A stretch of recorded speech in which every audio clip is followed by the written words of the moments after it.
ഓം ശ്രീ ഗണേശായ നമഃ. ഓം ശ്രീ സരസ്വത്यै നമഃ. ഓം ശ്രീ ഗുരുഭ്യോ നമഃ. ഓം നാരായണം പത്മഭുവം വസിഷ്ഠം ശക്തിം ച തത്പുത്രപരാശരം ച വ്യാസം ശുകം ഗൗഡപദം മഹാന്തം ഗോവിന്ദയോഗീന്ദ്രമദാസ്യ ശിഷ്യം ശ്രീശങ്കരാചാര്യമദാസ്യ പത്മപാദം ച ഹസ്താമലകം ച ശിഷ്യം തം ത്രോടകം വാർത്തികകാരമന്യാൻ അസ്മദ്ഗുരൂൻ സന്തതമാനതോസ്മി. ബ്രഹ്മാനന്ദം പരമസുഖദം കേവലം ജ്ഞാനമൂർത്തിം ദ്വന്ദ്വാതീതം ഗഗനസദൃശം തത്വമസ്യാദിലക്ഷ്യം ഏകം നിത്യം വിമലമചലം സർവധീ സാക്ഷിഭൂതം ഭാവാതീതം ത്രിഗുണരഹിതം സദ്ഗുരും തം നമാമി. ഭാവാതീതം ത്രിഗുണരഹിതം സദ്ഗുരും തം നമാമി. ഓം പാർത്ഥായ പ്രതിബോധിതാം ഭഗവതാ നാരായണേന സ്വയം വ്യാസേന ഗ്രഥിതാം പുരാണമുനിനാ മധ്യേ മഹാഭാരതം അദ്വൈതാമൃതവർഷിണീം ഭഗവതീം അഷ്ടാദശാധ്യായിനീം അംബ ത്വാം അനുസന്ദധാമി ഭഗവദ്ഗീതേ ഭവദ്വേഷിണീം. യം ബ്രഹ്മാ വരുണേന്ദ്രരുദ്രമരുതഃ സ്തുന്വന്തി ദിവ്യൈസ്തവൈഃ വേദൈഃ സാംഗപദക്രമോപനിഷദൈഃ ഗായന്തി യം സാമഗാഃ ധ്യാനാവസ്ഥിതതദ്ഗതേന മനസാ പശ്യന്തി യം യോഗിനോ യസ്യാന്തം ന വിദുഃ സുരാസുരഗണാഃ ദേവായ തസ്മൈ നമഃ. കോമളം കൂജയൻ വേണു ശ്യാമളോയം കുമാരകഃ വേദവേദ്യം പരം ബ്രഹ്മ ഭാസതാം പുരതോ മമ. ഓം നമോ ഭഗവതേ വാസുദേവായ. ഓം ശ്രീകൃഷ്ണ പരമാത്മനേ നമഃ. ഓം നമഃ പരമർഷിഭ്യോ നമഃ പരമർഷിഭ്യഃ.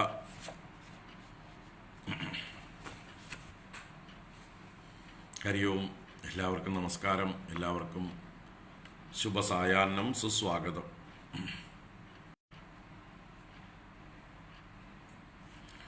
ഓം ഭഗവത്ഗീതയിലെ തൃതീയ അധ്യായം കർമ്മയോഗമാണ് നമ്മൾ കണ്ടുകൊണ്ടിരിക്കുന്നത്. 6 ശ്ലോകങ്ങൾ കണ്ടുകിട്ടുള്ളൂ, തുടർന്ന് കാണാനിരിക്കുന്നു. ഇപ്പോൾ ആദ്യത്തെ 6 ശ്ലോകങ്ങൾ പാരായണം ചെയ്തിട്ട് നമുക്ക് വിഷയത്തിലേക്ക് വരാം. ഓം ഓം നമോ ഭഗവതേ വാസുദേവായ. ഓം ശ്രീകൃഷ്ണ പരമാത്മനേ നമഃ.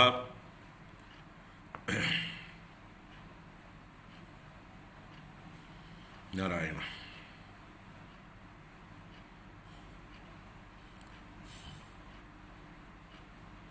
അഥ ശ്രീമദ്ഭഗവദ്ഗീതായാം തൃതീയോധ്യായഃ കർമ്മയോഗഃ. അർജുന ഉവാച ധ്യായസി ചേത് കർമ്മണസ്തേ മതാ ബുദ്ധിർജനാർദന തത്കിം കർമ്മണി ഘോരേ മാം നിയോജയസി കേശവ. വ്യാമിശ്രേണേവ വാക്യേന ബുദ്ധിം മോഹയസീവ മേ തദേകം വദ നിശ്ചിത്യ യേന ശ്രേയോഹമാപ്നുയാം. ശ്രീഭഗവാനുവാച ലോകേസ്മിൻ ദ്വിവിധാ നിഷ്ഠാ പുരാ പ്രോക്താ മയാ നഘ ജ്ഞാനയോഗേന സാഖ്യാനാം കർമ്മയോഗേന യോഗിനാം. ന കർമ്മണാം അനാരംഭാദ് നൈഷ്കർമ്മ്യം പുരുഷോസ്നുതേ ന ച സന്യസനാദേവ സിദ്ധിം സമധിഗച്ഛതി. ന ഹി കശ്ചിത് ക്ഷണമപി ജാതു തിഷ്ഠത്യ കർമ്മകൃത് കാര്യതേ ഹ്യവശഃ കർമ്മ സർവഃ പ്രകൃതിജൈർഗുണൈഃ. കർമ്മേന്ദ്രിയാണി സംയമ്യ യ ആസ്തേ മനസാ സ്മരൻ ഇന്ദ്രിയാർത്ഥാൻ വിമൂഢാത്മാ മിഥ്യാചാരഃ സ ഉച്യത്തെ. നാരായണ.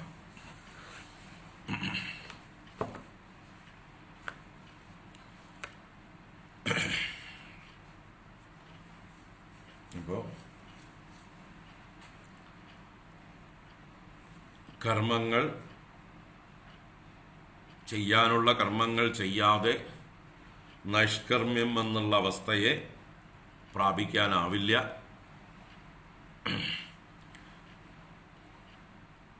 കർമ്മങ്ങളെ സന്യസിച്ചതുകൊണ്ട് മാത്രം ഒരാൾ സിദ്ധിയെ പ്രാപിക്കുന്നില്ല, അഥവാ മോക്ഷത്തെ പ്രാപിക്കുന്നില്ല. അതിൻ്റെ കാരണമാണ് പറഞ്ഞത് പിന്നീടുള്ള ശ്ലോകത്തിൽ. ഒരാൾക്കും കശ്ചിത് ജാതു ഒരിക്കലും അകർമ്മകൃത് ക്ഷണമപി നഹി തിഷ്ഠതി. കർമ്മം ചെയ്യാതെ അല്പനേരം പോലും ഇരിക്കാനാവില്ല. എന്തുകൊണ്ട്? പ്രകൃതിജൈർ ഗുണൈഹി അവശഃ. പ്രകൃതിജന്യമായ ഗുണങ്ങളാൽ അവശനാണവൻ. അവൻ അങ്ങനെയുള്ള സർവരും കർമ്മകാര്യത്തെ, കർമ്മം ചെയ്യിക്കപ്പെടുന്നു, വലിച്ചഴച്ച് ചെയ്യിക്കപ്പെടുന്നു. ആരാൽ? പ്രകൃതിജൈർ ഗുണൈഹി. പ്രകൃതിജന്യങ്ങളായ സത്വരജസ്തമോ ഗുണങ്ങൾ അവനെ വലിച്ചഴച്ച് കർമ്മം ചെയ്യിക്കുന്നു. ഇതാരുടെ കാര്യമാണ് പറയുന്നത്? ഒരു ജ്ഞാനിയുടെ കാര്യമല്ല. അജ്ഞാനികളോടാണ് സർവശാസ്ത്രങ്ങളും ഉപദേശിക്കുന്നത് എന്നുള്ളതുകൊണ്ട് ഇവിടെ ഗീതയും ജ്ഞാനികൾക്കുള്ള ഉപദേശമല്ല, അജ്ഞാനികൾക്കുള്ള ഉപദേശമാണ് ഭഗവത്ഗീത.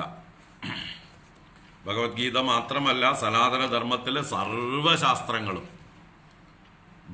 വേദങ്ങളടക്കമുള്ള സർവ ഉപദേശങ്ങളും അജ്ഞാനികൾക്കുള്ളതാണ്. ഒന്നും ജ്ഞാനികളെ ഉദ്ദേശിച്ചിട്ടുള്ളതേ അല്ല. അവിടെ ഒന്നും സംശയം വരേണ്ട ആവശ്യമില്ല. ആർക്കും അങ്ങനെ ഇരിക്കാൻ പറ്റില്ലേ എന്ന് ചോദിക്കരുത്. എക്സംഷൻസ് ഉണ്ട്. ആരാണ് എക്സംഷൻസ്? ജ്ഞാനികൾ. രമണ മഹർഷിയെ പോലെയുള്ള ആ പദവി എത്തിയിട്ടുള്ള മഹാത്മാക്കൾ, അവർക്ക് ഒരു കർമ്മവുമില്ലാതെ നിശ്ചലരായിട്ടിരിക്കാൻ കഴിയും. അവരുടെ ശരീരം ചിലപ്പോൾ സഞ്ചരിക്കുന്നുണ്ടാവും, പക്ഷെ അവര് ആന്തരികമായിട്ട് നിശ്ചലരായിരിക്കും. ആ ആന്തരികമായിട്ടുള്ള നൈശ്ചല്യം തന്നെയാണ് നൈഷ്കർമ്മ്യം എന്ന് പറയുന്നത്. മനസ്സിൽ ഒരു വൃത്തിയും ഉണ്ടാകാതെ, ഒരു വികാരവും ഉണ്ടാവാതെ, ഒരു തരത്തിലുള്ളതായിട്ടുള്ള പ്രകോപനവുമില്ലാതെ, ഒരു പ്രലോഭനത്തിൻ്റെ പുറകിലും പോകാതെ, മനസ്സിൻ്റെ ചിത്തത്തിൻ്റെ നൈശ്ചല്യം, അതാണ് സമാധി എന്ന് പറയുന്നത്. കണ്ണ് തുറന്നിരിക്കുന്നുണ്ടാവും, ചുറ്റുമിരിക്കുന്നവരോടൊക്കെ സംവദിക്കുന്നുണ്ടാവും, ഭക്ഷണം കഴിക്കുന്നുണ്ടാവും, സഞ്ചരിക്കുന്നുണ്ടാവും. അതെല്ലാം ചെയ്യുമ്പോഴും ആന്തരികമായിട്ട് നൈശ്ചല്യം എന്നുള്ള ഒരവസ്ഥ, അതാണ് ജ്ഞാനികളുടെ അവസ്ഥ. അവർ പർവ്വതം പോലെയാണ് അവരുടെ ഉൾഭാഗം. സ്ഥാണുരിവ അചലഹ എന്നൊക്കെ ഉപനിഷത്തുകളിൽ മന്ത്രങ്ങളുണ്ട് ഇങ്ങനെയുള്ള മഹാത്മാക്കളെ കുറിച്ച്. സ്ഥാണു പോലെ ഒരു പർവ്വതം പോലെ, അല്ലെങ്കിൽ സ്ഥാണു എന്ന് പറഞ്ഞാൽ ഒരു തൂണ് പോലെ അചലന്മാരായിരിക്കുന്നു. മേരുരിവ അപ്രകമ്പനഃ പദങ്ങളുണ്ട്. മേരുപർവ്വതം പോലെ പ്രകമ്പനം ഇല്ലാതെ, ഒരു തരത്തിലുള്ള പ്രകമ്പനവും ഇല്ലാതെ മേരുപർവ്വതം എങ്ങനെ കുലുങ്ങാതിരിക്കുന്നുവോ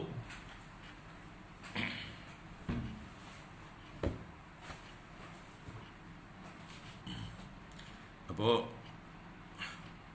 മനസ്സിനെ മേരുപർവ്വതം പോലെ ആക്കുന്നവരാണ് ഈ മഹാത്മാക്കൾ.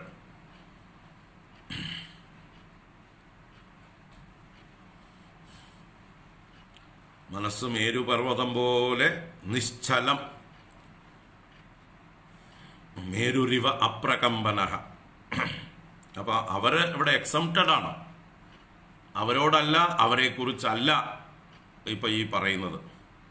നഹി കശ്ചിത് ക്ഷണമപി ജാതു തിഷ്ടത്യകർമ്മകൃത് കാര്യതേ ഹവശകർമ്മ സർവ പ്രകൃതിജൈർ ഗുണൈഹി എന്ന് പറഞ്ഞതൊക്കെ ഈ ഗുണങ്ങളാൽ സ്വാധീനിക്കപ്പെട്ടിട്ടുള്ള ആളുകളെയാണ്. ഗുണാതീതന്മാരെ അല്ല. ഗുണാതീതന്മാര് വേറെ ലെവല്, അത് ലെവൽ വേറെ നമ്മുടെ നാടൻ ഭാഷയിൽ.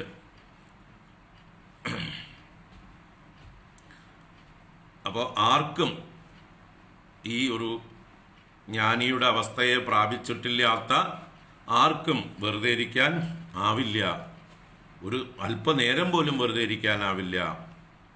അവരുടെ സാത്വിക രാജസ താമസങ്ങളാകുന്ന ഗുണങ്ങൾ അവരെ വലിച്ചഴച്ച് അതാത് പ്രവൃത്തികളിലേക്ക് പ്രവർത്തിപ്പിച്ചുകൊണ്ടേയിരിക്കും. കാര്യത്തെ ചെയ്യിപ്പിക്കപ്പെടുന്നു എന്നാണ്, നിർബന്ധിച്ച് ചെയ്യിക്കുന്നവരെ. ആ പ്രകൃതിജന്യമായ ഗുണങ്ങളാണ് അവരെ നിർബന്ധിച്ച് വലിച്ചഴച്ച് ചെയ്യിക്കുന്നത്. അപ്പോൾ അങ്ങനെ ഇരിക്കെ ആരെങ്കിലും ഒരാൾ ഉള്ളുകിടന്നിങ്ങനെ തിളച്ച് മറിയുമ്പോഴും ഉള്ളിൽ നൈശ്ചല്യമില്ലാതെ ബാഹ്യമായിട്ട് നൈശ്ചല്യം ഭാവിച്ച് ഇരിക്കുകയാണെങ്കിൽ അവൻ ഏറ്റവും വലിയ കപടാചാരിയാണ്, കള്ളനാണ്, വഞ്ചകനാണ് എന്ന് പറയണ 6ാമത്തെ ശ്ലോകത്തിൽ. കർമ്മേന്ദ്രിയാണി സംയമ്യ യ ആസ്തേ മനസാ സ്മരൻ ഇന്ദ്രിയാർത്ഥാൻ വിമൂഢാത്മാ മിഥ്യാചാരസ്സ ഉച്യത്തെ. ഏതൊരുവനാണോ കർമ്മേന്ദ്രിയാണി സംയമ്യ, ബാഹ്യ ചേഷ്ടകളെ ചെയ്യേണ്ടതായിട്ടുള്ള, കർമ്മങ്ങളെ ചെയ്യേണ്ടതായിട്ടുള്ള കർമ്മേന്ദ്രിയങ്ങളെ സംയമിച്ചിട്ട്, ജ്ഞാനേന്ദ്രിയങ്ങളെ അല്ല സംയമിക്കുന്നത്, കർമ്മേന്ദ്രിയങ്ങളെ സംയമിച്ചിട്ട്, എന്നാൽ ഇന്ദ്രിയാർത്ഥാൻ മനസാ സ്മരൻ, ഇന്ദ്രിയ വിഷയങ്ങളെ മനസ്സുകൊണ്ട് സ്മരിച്ചിട്ട് യഹ ആസ്തേ, ആരിയ്ക്കുന്നുവോ അവൻ വിമൂഢാത്മാ, ഈസ് എ സ്റ്റുപ്പിഡ് ഇഡിയറ്റ്. വിമൂഢാത്മാ, വിശേഷണ മൂഢാത്മാ. അവൻ കാര്യം തെറ്റിദ്ധരിച്ചിരിക്കുകയാണ് എന്നർത്ഥം. അവന് യാതൊരു വിവരവും വകതിരിവും ഇല്ല. എന്ത് ചെയ്താൽ എവിടെ എത്തും എന്നുള്ള അറിവില്ലാത്ത, അകാര്യ വിവേകമില്ലാത്ത മൂഢനാണ് അവൻ. അതുകൊണ്ട് വിമൂഢാത്മാ. മിഥ്യാചാര സഹ ഉച്യത്തെ, അവൻ മിഥ്യാചാരൻ എന്ന് വിളിക്കപ്പെടുന്നു. അവൻ കപട ആചാരനാണ്, യഥാർത്ഥ ആചാരനല്ല. സത്യമായിട്ടുള്ള ആചാരമല്ല അയാളുടേത് മിഥ്യയായിട്ടുള്ള ആചാരമാണ്, പാപ ആചാരമാണത്, തെറ്റായ ആചാരമാണ്. അപ്പോൾ മനസ്സിൽ വിഷയങ്ങളുടെ ചിന്തയുണ്ടെങ്കിൽ കർമ്മേന്ദ്രിയങ്ങളെ അല്ല സംയമിക്കേണ്ടത്, ജ്ഞാനേന്ദ്രിയങ്ങളെയാണ് സംയമിക്കേണ്ടത്. എന്നിട്ട് കർമ്മേന്ദ്രിയങ്ങളെ കൊണ്ട് ചെയ്യേണ്ടത് ചെയ്യണം. അതാണ് അടുത്ത ശ്ലോകത്തിൻ്റെ വിഷയം. ഇപ്പം നമ്മൾ ഈ കഴിഞ്ഞ ശ്ലോകം വരെ ഭാഷ്യങ്ങളോടുകൂടെ തന്നെ കണ്ടു. അപ്പോൾ 7ാമത്തെ ശ്ലോകത്തിലേക്ക് പ്രവേശിക്കാം. യസ്തിന്ദ്രിയാണി മനസാ നിയമ്യാരഭതേർജുന കർമ്മേന്ദ്രിയൈഃ കർമ്മയോഗം അസക്തഃ സ വിശിഷ്യത്തെ. യസ്തിന്ദ്രിയാണി മനസാ നിയമ്യാരഭതേർജുന കർമ്മേന്ദ്രിയൈഃ കർമ്മയോഗം അസക്തഃ സ വിശിഷ്യതേ.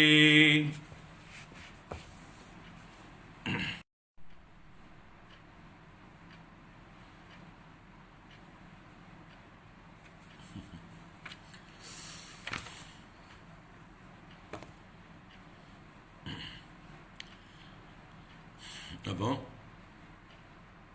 യഹതു ഏതൊരുവനാവട്ടെ ഇന്ദ്രിയാണി മനസാ നിയമ്യ ഇന്ദ്രിയങ്ങളെ മനസ്സുകൊണ്ട് നിയമിച്ചിട്ട്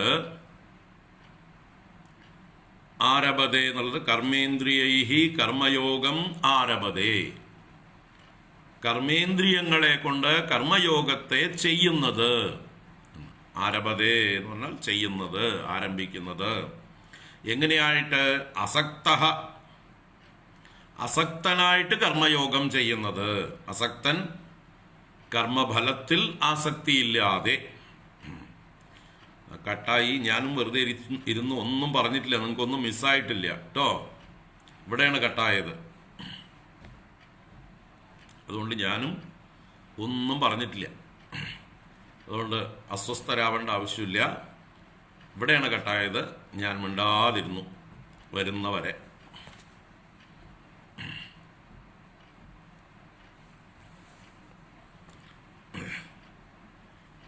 അപ്പോൾ അസക്തനായിട്ട് കർമ്മഫലത്തിൽ ആസക്തിയില്ലാതെ കർമ്മേന്ദ്രിയങ്ങളെ കൊണ്ട് കർമ്മയോഗം ആരാണോ ആരഭതെ ചെയ്യുന്നത്, സഹ വിശിഷ്യത്തെ, സഹ അവൻ, വിശിഷ്യത്തെ അവൻ വിശിഷ്ടനാകുന്നു എന്ന് പറഞ്ഞാൽ മുമ്പേ പറഞ്ഞ മിഥ്യാചാരനേക്കാൾ അവൻ ശ്രേഷ്ഠനാകുന്നു എന്നർത്ഥം.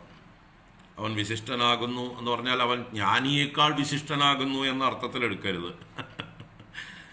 ഇവിടെ ഭഗവാൻ പറഞ്ഞു അവൻ വിശിഷ്ടനാകുന്നു എന്ന് പറഞ്ഞാൽ എന്താണ് ഇവിടുത്തെ സന്ദർഭം, അതിനനുസരിച്ച് വേണം നമ്മൾ ഇതിനെ എടുക്കാനായിട്ട്. ഈ ശ്ലോകം മാത്രമായിട്ട് അടർത്തിയെടുത്തിട്ട് ഭഗവാൻ പറഞ്ഞിട്ടുണ്ട് കർമ്മയോഗം ചെയ്യുന്നവൻ വിശിഷ്ടനാകുന്നു എന്ന്. അപ്പം അവൻ ജ്ഞാനിയേക്കാൾ വിശിഷ്ടനാകുന്നു എന്ന് പറഞ്ഞു പോകരുത്. ജ്ഞാനിയേക്കാൾ വിശിഷ്ടനായിട്ട് ആരുമില്ല, ജ്ഞാനിയോട് കമ്പയർ ചെയ്യാൻ ആരുമില്ല. ജ്ഞാനികളെ തമ്മിലും കമ്പയർ ചെയ്തുകൂടാ. ജ്ഞാനി കമ്പാരിസണ് പാത്രമല്ല.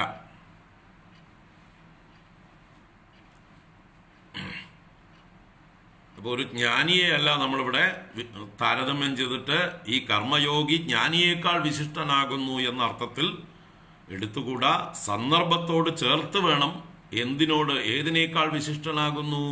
മറ്റവനെ കഴിഞ്ഞ ശ്ലോകത്തിൽ പറഞ്ഞില്ലേ, മൂഢൻ, വിമൂഢാത്മാ, മിഥ്യാചാര. ആ മിഥ്യാചാരനേക്കാൾ ഇങ്ങനെ കർമ്മയോഗം അനുഷ്ഠിക്കുന്ന ആൾ ശ്രേഷ്ഠനാകുന്നു. He is comparatively better than that idiot. ഏത് ഇഡിയറ്റ്? മിഥ്യാചാരനാകുന്ന, ഉള്ളില് അഗ്നിപർവ്വതം പുകഞ്ഞുകൊണ്ടിരിക്കുമ്പോഴും പുറമെ ശാന്തി അഭിനയിച്ചുകൊണ്ട് ജ്ഞാനിയെപ്പോലെ സമാധിസ്ഥനെ പോലെ ഇരിക്കുന്നവനെ അപേക്ഷിച്ച് ഓടി നടന്ന് കർമ്മം ചെയ്യുന്നുണ്ടെങ്കിലും അവനാണ് വിശിഷ്ടൻ. എന്തുകൊണ്ട്? അവന് ആസക്തിയില്ല, ചെയ്യുന്ന കർമ്മത്തിൻ്റെ ഫലത്തിൽ ആസക്തിയില്ല. മാത്രമല്ല അവൻ ജ്ഞാനേന്ദ്രിയങ്ങളെ നിയന്ത്രിച്ചിട്ടുണ്ട്. കർമ്മേന്ദ്രിയങ്ങൾ കൊണ്ടാണ് അവൻ കർമ്മം ചെയ്യുന്നത്. മനസ്സുകൊണ്ട് ഇന്ദ്രിയങ്ങളെ നിയമിച്ചിട്ടുണ്ട്. ഇവിടെ ഇന്ദ്രിയാണി എന്ന് പറഞ്ഞത് ഇവിടെ ഏതിന്ദ്രിയങ്ങൾ? ജ്ഞാനേന്ദ്രിയങ്ങൾ എന്നർത്ഥത്തിലാണ്. മനസ്സുകൊണ്ട് ജ്ഞാനേന്ദ്രിയങ്ങളെ നിയമിച്ചിട്ട് കർമ്മേന്ദ്രിയങ്ങളെ കൊണ്ട് കർമ്മയോഗം ചെയ്യുന്നുണ്ട്. പക്ഷെ അതിൽ ആസക്തിയില്ല. അതുകൊണ്ടാണ് അവൻ വിശിഷ്ടൻ എന്ന് പറഞ്ഞത്. അല്ലാതെ വെറുതെ കർമ്മം ചെയ്യുന്നവനല്ല. അവിടെ വെറുതെ കർമ്മം ചെയ്യുന്നവനും മിഥ്യാചാരനേക്കാൾ ഭേദമാണ്. പക്ഷെ ഇവിടെ ഇന്ദ്രിയാണി മനസാ സംയമ്യ എന്നും പറഞ്ഞിട്ടുണ്ട്, അസക്ത എന്നും പറഞ്ഞിട്ടുണ്ട്. ആ അസക്ത എന്നുള്ളതാണ് ഇവിടെ വളരെ ഒരു വിശേഷമായിട്ടുള്ളൊരു പ്രയോഗം. അസക്ത എന്നുള്ളത് കൊണ്ട് തന്നെ കർമ്മഫലത്തിൽ ശക്തി കൂടാതെ, ആസക്തിയില്ലാതെ, ഇന്ന ഫലം എനിക്ക് കിട്ടണം എന്നുള്ള ആ ഒരു ചിന്തയില്ലാതെ കർമ്മയോഗം ആരഭതേ, കർമ്മയോഗത്തെ ചെയ്യുന്നവൻ അവൻ ഒന്നും ചെയ്യാതെ കണ്ണടച്ചിരിക്കുന്ന കള്ളനേക്കാൾ ശ്രേഷ്ഠനാകുന്നു എന്നർത്ഥം. അല്ലാതെ ജ്ഞാനിയേക്കാൾ ശ്രേഷ്ഠനാകുന്നു എന്ന് എടുത്തുകൂടാട്ടോ. അപ്പോൾ ഇവിടെ ഭാഷ്യം നോക്കാം. വളരെ സിമ്പിളായിട്ടുള്ള കാര്യമാണ്. കഴിഞ്ഞ ശ്ലോകത്തിൽ നിന്ന് ഒരു വിരുദ്ധമായിട്ടുള്ളൊരു കാര്യത്തെ ഇവിടെ നമുക്ക് കാണിച്ചു തരണം. പരസ്പര വിരുദ്ധങ്ങളായിരിക്കുന്ന കോൺട്രാസ്റ്റ് ആയിരിക്കുന്ന രണ്ടു തരം ആളുകളെ കാണിച്ചു തരികയാണ്. ഒരാൾ ഉള്ളില് ആഗ്രഹങ്ങൾ പുകഞ്ഞുകൊണ്ടിരിക്കുന്നുണ്ട്, അഗ്നിപർവ്വതം പോലെ. പക്ഷേ പുറമേക്ക് വലിയ ജ്ഞാനിയാണെന്നോ തപസ്സിയാണെന്നോ വിരക്തനാണെന്നോ ഒക്കെ ഭാവിച്ചുകൊണ്ട് ഒരു കർമ്മവും ചെയ്യാതെ ശാന്തനാണെന്ന് വിചാരിച്ച് മറ്റുള്ളവരുടെ മുമ്പിൽ അഭിനയിച്ചു കൊണ്ടിരിക്കുന്നവൻ മിഥ്യാചാരനാണ്, മൂഢാത്മാവാണ്. എന്നാൽ ആരാണോ മനസ്സുകൊണ്ട് ജ്ഞാനേന്ദ്രിയങ്ങളെ നിയന്ത്രിച്ച് ചെയ്യാനുള്ള കർമ്മത്തെ അതിൽ ഫലത്തിൽ ആസക്തി കൂടാതെ കർമ്മയോഗമാക്കി ആരാണോ ചെയ്യുന്നത് അവൻ വിശിഷ്ടനാകുന്നു എന്ന് താരതമ്യമാണ്. രണ്ടും തമ്മിൽ ചേർത്ത് എടുക്കേണ്ടതാണ്. രണ്ട് ശ്ലോകങ്ങളും പരസ്പര കോംപ്ലിമെൻ്ററി ആയിട്ട് നമ്മൾ മനസ്സിലാക്കണം. നമ്മുടെ ഉള്ളിലുള്ള സംശയം തീർക്കാൻ വേണ്ടിയിട്ടാണ് രണ്ടും ഉടനെ പറഞ്ഞത്. നാരായണ. അപ്പോൾ ഭാഷ്യം നോക്കാം. യഹ തു പുനഃ കർമ്മണി അധികൃതഃ അജ്ഞഃ ബുദ്ധീന്ദ്രിയാണി മനസാ നിയമ്യ ആരഭതേ അർജുന കർമ്മേന്ദ്രിയൈഃ വാക്പാണ്യാദിഭിഃ കിം ആരഭതേ ഇത്യാഹ കർമ്മയോഗം അസക്തഃ സन् സഹ വിശിഷ്യത്തെ ഇതരസ്മാത് മിഥ്യാചാരാത്.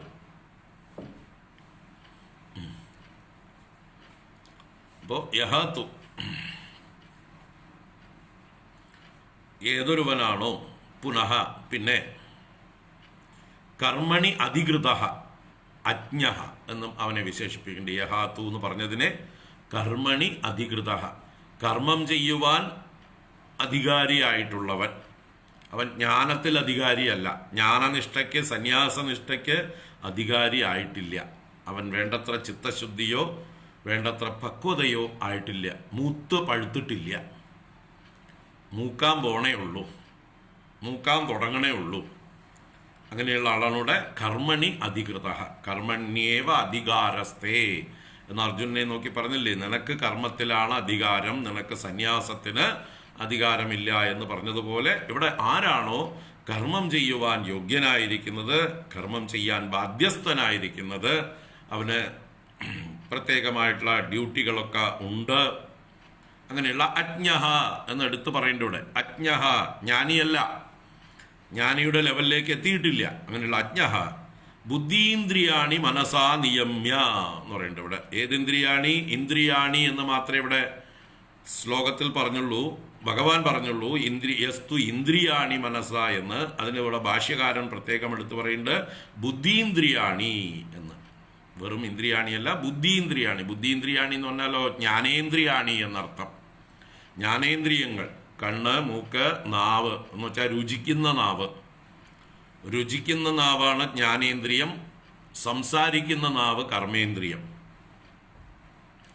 അപ്പോൾ ജ്ഞാനേന്ദ്രിയങ്ങൾ 5 സെൻസ് ഓർഗൻസ്, സെൻസ് ചെയ്യുന്ന ഓർഗൻസ്: ശ്രോത്രം, ത്വക്ക്, ചക്ഷു, രസന, ഘ്രാണം.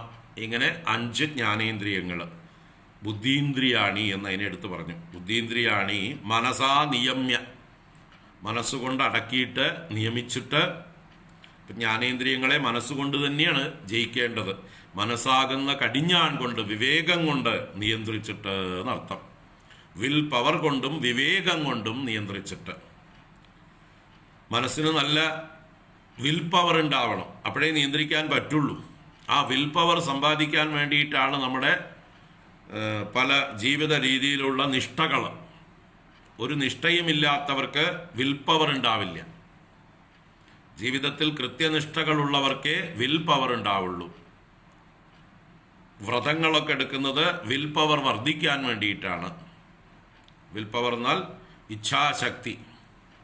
ആ ഇച്ഛാശക്തി ഉള്ളവർക്കേ മനസ്സ് പറഞ്ഞെടുത്ത് ഈ ജ്ഞാനേന്ദ്രിയങ്ങളെ നിർത്താൻ കഴിയുള്ളൂ.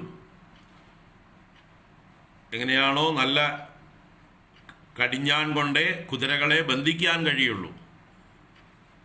അപ്പോൾ കടിഞ്ഞാണിന് ബലം വേണം. അതുപോലെ ഇവിടെ മനസ്സിന് ബലം വേണം. മനസ്സൊരു കടിഞ്ഞാണാണ്. ആ കടിഞ്ഞാൺ നല്ല ബലമുള്ളതായിരിക്കണം. ആ ബലം എങ്ങനെയാണ് ബലപ്പെടുത്തുക? മനസ്സിനെ ബലപ്പെടുത്തുന്നത് എങ്ങനെയാണ്? മനസ്സിന് ബലമുണ്ടാക്കുന്നത് നമ്മുടെ ചിട്ടയോടുകൂടിയ ജീവിതം കൊണ്ടാണ്. അനുഷ്ഠാനങ്ങൾ, സദാചാരം എല്ലാം കൊണ്ടുള്ള ജീവിതത്തോടു കൂടിയിട്ടാണ് മനസ്സിന് ബലം ഉണ്ടാവുക. അല്ലാതെ തോന്നിയവാസികളായിട്ട് ജീവിച്ചിട്ടുള്ളവർക്ക് മനസ്സിന് ഒരു ബലവും ഉണ്ടാവില്ല. അവരുടെ മനസ്സ് പെട്ടെന്ന് പൊട്ടിപ്പോകും. ചില സ്ഥാനങ്ങളിൽ ബലം ഉണ്ടാവാം, ചില സ്ഥാനങ്ങളിൽ വളരെ എന്താ പറയുക, പൊട്ടുന്ന സ്വഭാവം ആയിരിക്കാം.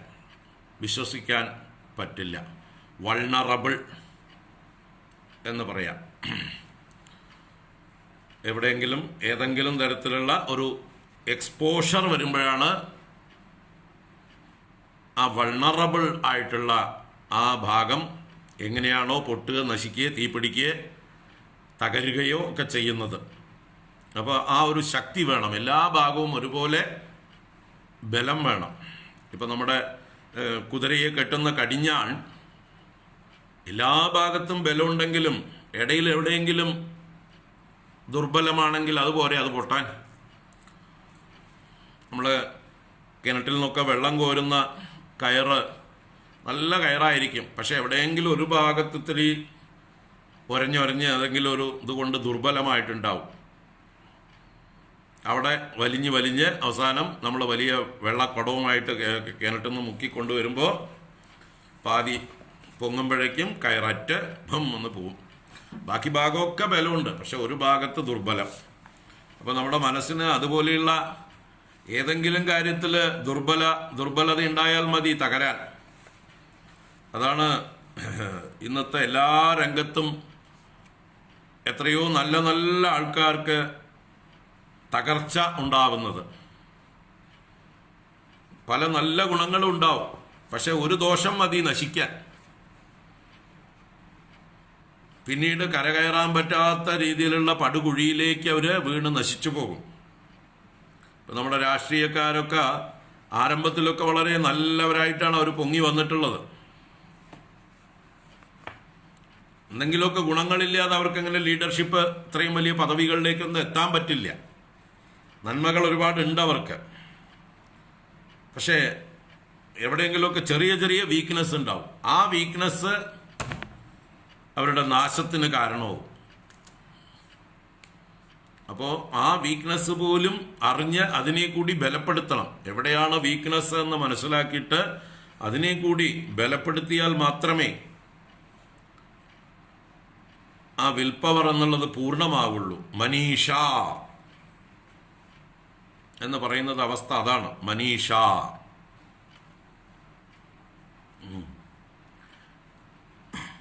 ആ മനസ്സിൻ്റെ ഈശന സാമർഥ്യം,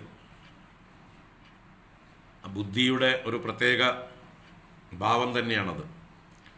ബുദ്ധി കൊണ്ട് മനസ്സിനെ നിയന്ത്രിക്കുക, ആ മനസ്സുകൊണ്ട് ഇന്ദ്രിയങ്ങളെ നിയന്ത്രിക്കുക. അപ്പോൾ നല്ല ബലം ഉണ്ടായിരിക്കണം. അത് ബലം എന്ന് പറയുന്നത് അവൻ്റെ ക്യാരക്ടറാണ് ബലം നിശ്ചയിക്കുന്നത്.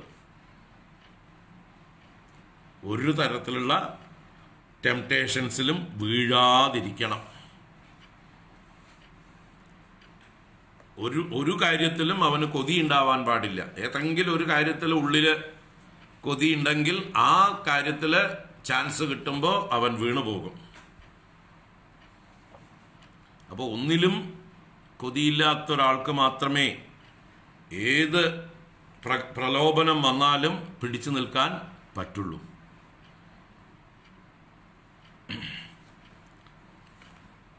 അപ്പോൾ ഇവിടെ മനസ്സുകൊണ്ട് ബുദ്ധിയെ നിയന്ത്രിക്കുക, മനസ്സുകൊണ്ട് ജ്ഞാനേന്ദ്രിയങ്ങളെ നിയന്ത്രിക്കുക എന്ന് പറയുമ്പോൾ ഈ മനസ്സിന് അതിൻ്റേതായിട്ടുള്ളൊരു സംസ്കാരം ഉണ്ടായിരിക്കണം. മനസ്സിന് അതിൻ്റേതായിട്ടുള്ളൊരു ബലം ഉണ്ടായിരിക്കണം. നല്ല സത്വഗുണമാണ് അതിൽ പ്രധാനം. സത്വഗുണമാണ് ഈ മനസ്സിൻ്റെ ബലത്തെ വർദ്ധിപ്പിക്കുന്നത്. മറ്റ് രജോ ഗുണവും തമോ ഗുണവും മനസ്സിൻ്റെ ബലത്തെ ക്ഷയിപ്പിക്കുന്നതാണ്, ദുർബലമാക്കുന്നതാണ്. അതുകൊണ്ട് സത്വഗുണം വർദ്ധിപ്പിക്കണം. സത്വഗുണം കൊണ്ട് പ്രബലമാക്കണം മനസ്സിനെ. രജസ്സും തമസ്സും ഈ സത്വഗുണത്തിന് കീഴ്പ്പെട്ടിരിക്കണം. അപ്പോഴേ നിയന്ത്രിക്കാൻ പറ്റുള്ളൂ. അപ്പോൾ അതാണ് ഇവിടെ പറയുന്നത്, ബുദ്ധീന്ദ്രിയാണി മനസാ നിയമ്യ. ബുദ്ധീന്ദ്രിയങ്ങളെ, ജ്ഞാനേന്ദ്രിയങ്ങളെ മനസ്സുകൊണ്ട് നിയമിച്ചിട്ട് ആരഭതേ ചെയ്യുന്നു. അർജുന, ഹേ അർജുന, കർമ്മേന്ദ്രിയൈഹി. എന്താ കർമ്മേന്ദ്രിയങ്ങൾ? വാക് പാണ്യാദിഭിഹി. വാക്ക്, പാണി, പാദം, പായു, ഉപസ്ഥം, ഇങ്ങനെയുള്ള 5 കർമ്മേന്ദ്രിയങ്ങളും പ്രവർത്തിക്കുന്നുണ്ട്. കർമ്മേന്ദ്രിയങ്ങളെ അടച്ചു വെക്കുന്നില്ല, ഔട്ട്ലെറ്റുകൾ അടച്ചു വെക്കുന്നില്ല, ഇൻലെറ്റുകളാണ് നിയന്ത്രിച്ചിരിക്കുന്നത്. എന്നിട്ട് കിം ആരഭതേ ഇത്യാഹ. എന്താരംഭിക്കുന്നു എന്ന് പറയണം. എന്താണ് ആരംഭിക്കുന്നത്? കർമ്മയോഗം. കർമ്മയോഗത്തെ ആരംഭിക്കുന്നു. അങ്ങനെയുള്ള അസക്തഃ സന്ന. അസക്തൻ, ഒന്നിലും ആസക്തിയില്ലാത്തവൻ, നിർമ്മമനായിരിക്കുന്നവൻ, ഒന്നിലും കൊതിയില്ലാത്തവൻ. അങ്ങനെയുള്ള സഹ വിശിഷ്യത്തെ, അവൻ വിശിഷ്ടനാകുന്നു. ആരെ അപേക്ഷിച്ച്? ഇതരസ്മാത് മിഥ്യാചാരാത്. മറ്റേവനേക്കാൾ, ആരേക്കാൾ? മിഥ്യാചാരനേക്കാൾ ഇവൻ വിശിഷ്ടനാകുന്നു. മിഥ്യാചാരൻ കർമ്മേന്ദ്രിയങ്ങളെ അടച്ചുവെച്ച് ജ്ഞാനേന്ദ്രിയങ്ങളെ തുറന്നു വെച്ച് മനസ്സുകൊണ്ട് മനോരാജ്യം കണ്ടുകൊണ്ട് സങ്കല്പങ്ങളുടെ ലോകത്തിൽ മുഴുകിയിരിക്കുന്നു. അവൻ്റെ ഉള്ളിൽ പുകഞ്ഞുകൊണ്ടിരിക്കുന്നു. അവൻ്റെ ഉള്ളിൽ ഒരു അഗ്നിപർവ്വതം പുകയുന്നുണ്ട്. എപ്പോഴാണ് പൊട്ടുക എന്നറിയില്ല. അപ്പം അങ്ങനെയുള്ള മിഥ്യാചാരനെ അപേക്ഷിച്ച് ഇയാൾ വിശിഷ്ടനാകുന്നു, ശ്രേഷ്ഠനാകുന്നു എന്നർത്ഥം. വളരെ സിമ്പിളാണ് ആശയം.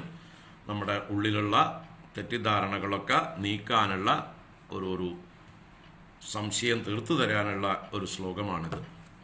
യസ്തിന്ദ്രിയാണി മനസാ നിയമ്യാരഭതേർജുന കർമ്മേന്ദ്രിയൈഃ കർമ്മയോഗം അസക്തഃ സ വിശിഷ്യതി.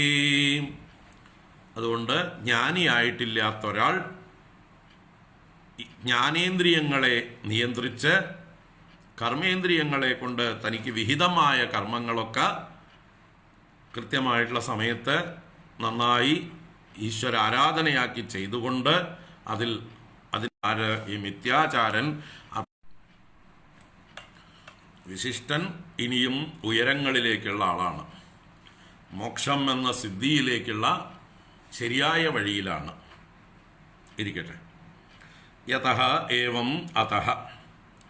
അപ്പോൾ കാര്യങ്ങൾ ഇങ്ങനെയൊക്കെ ആയിരിക്കുന്നത് കൊണ്ട് എന്ത് ചെയ്യണം എന്ന് ഭഗവാൻ അർജുനനോട് അർജുനുള്ള സ്പെഷ്യൽ ഉപദേശം കൊടുക്കുകയാണ്. യുക്തി പറഞ്ഞ ശേഷം എന്താണ് അർജുനന്റെ കർത്തവ്യം എന്ന് അർജുനനോട് ഉപദേശിക്കുകയാണ്. നിയതം കുരു കർമ്മത്വം കർമ്മജ്യായോ ഹ്യകർമ്മണഃ ശരീരയാത്രാപി ച തേ ന പ്രസിദ്ധ്യേത കർമ്മണഃ. നിയതം കുരു കർമ്മത്വം കർമ്മജ്യായോ ഹ്യകർമ്മണഃ ശരീരയാത്രാപി ച തേ ന പ്രസിദ്ധ്യേത കർമ്മണഃ. അതുകൊണ്ട് അർജുന, ത്വം നീ നിയതം കർമ്മ കുരു, നിയതമായ കർമ്മത്തെ ചെയ്യൂ. നിയതമായ കർമ്മം എന്ന് പറഞ്ഞാൽ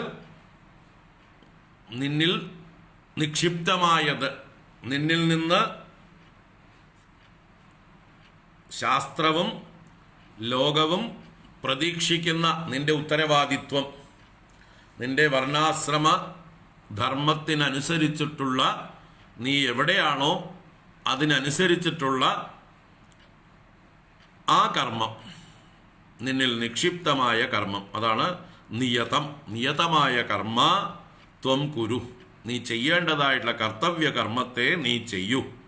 ഹി എന്നാൽ എന്തുകൊണ്ടെന്നാൽ കർമ്മ ജായ, എന്തിനേക്കാൾ അകർമ്മണ, അകർമ്മണ കർമ്മ ജായ.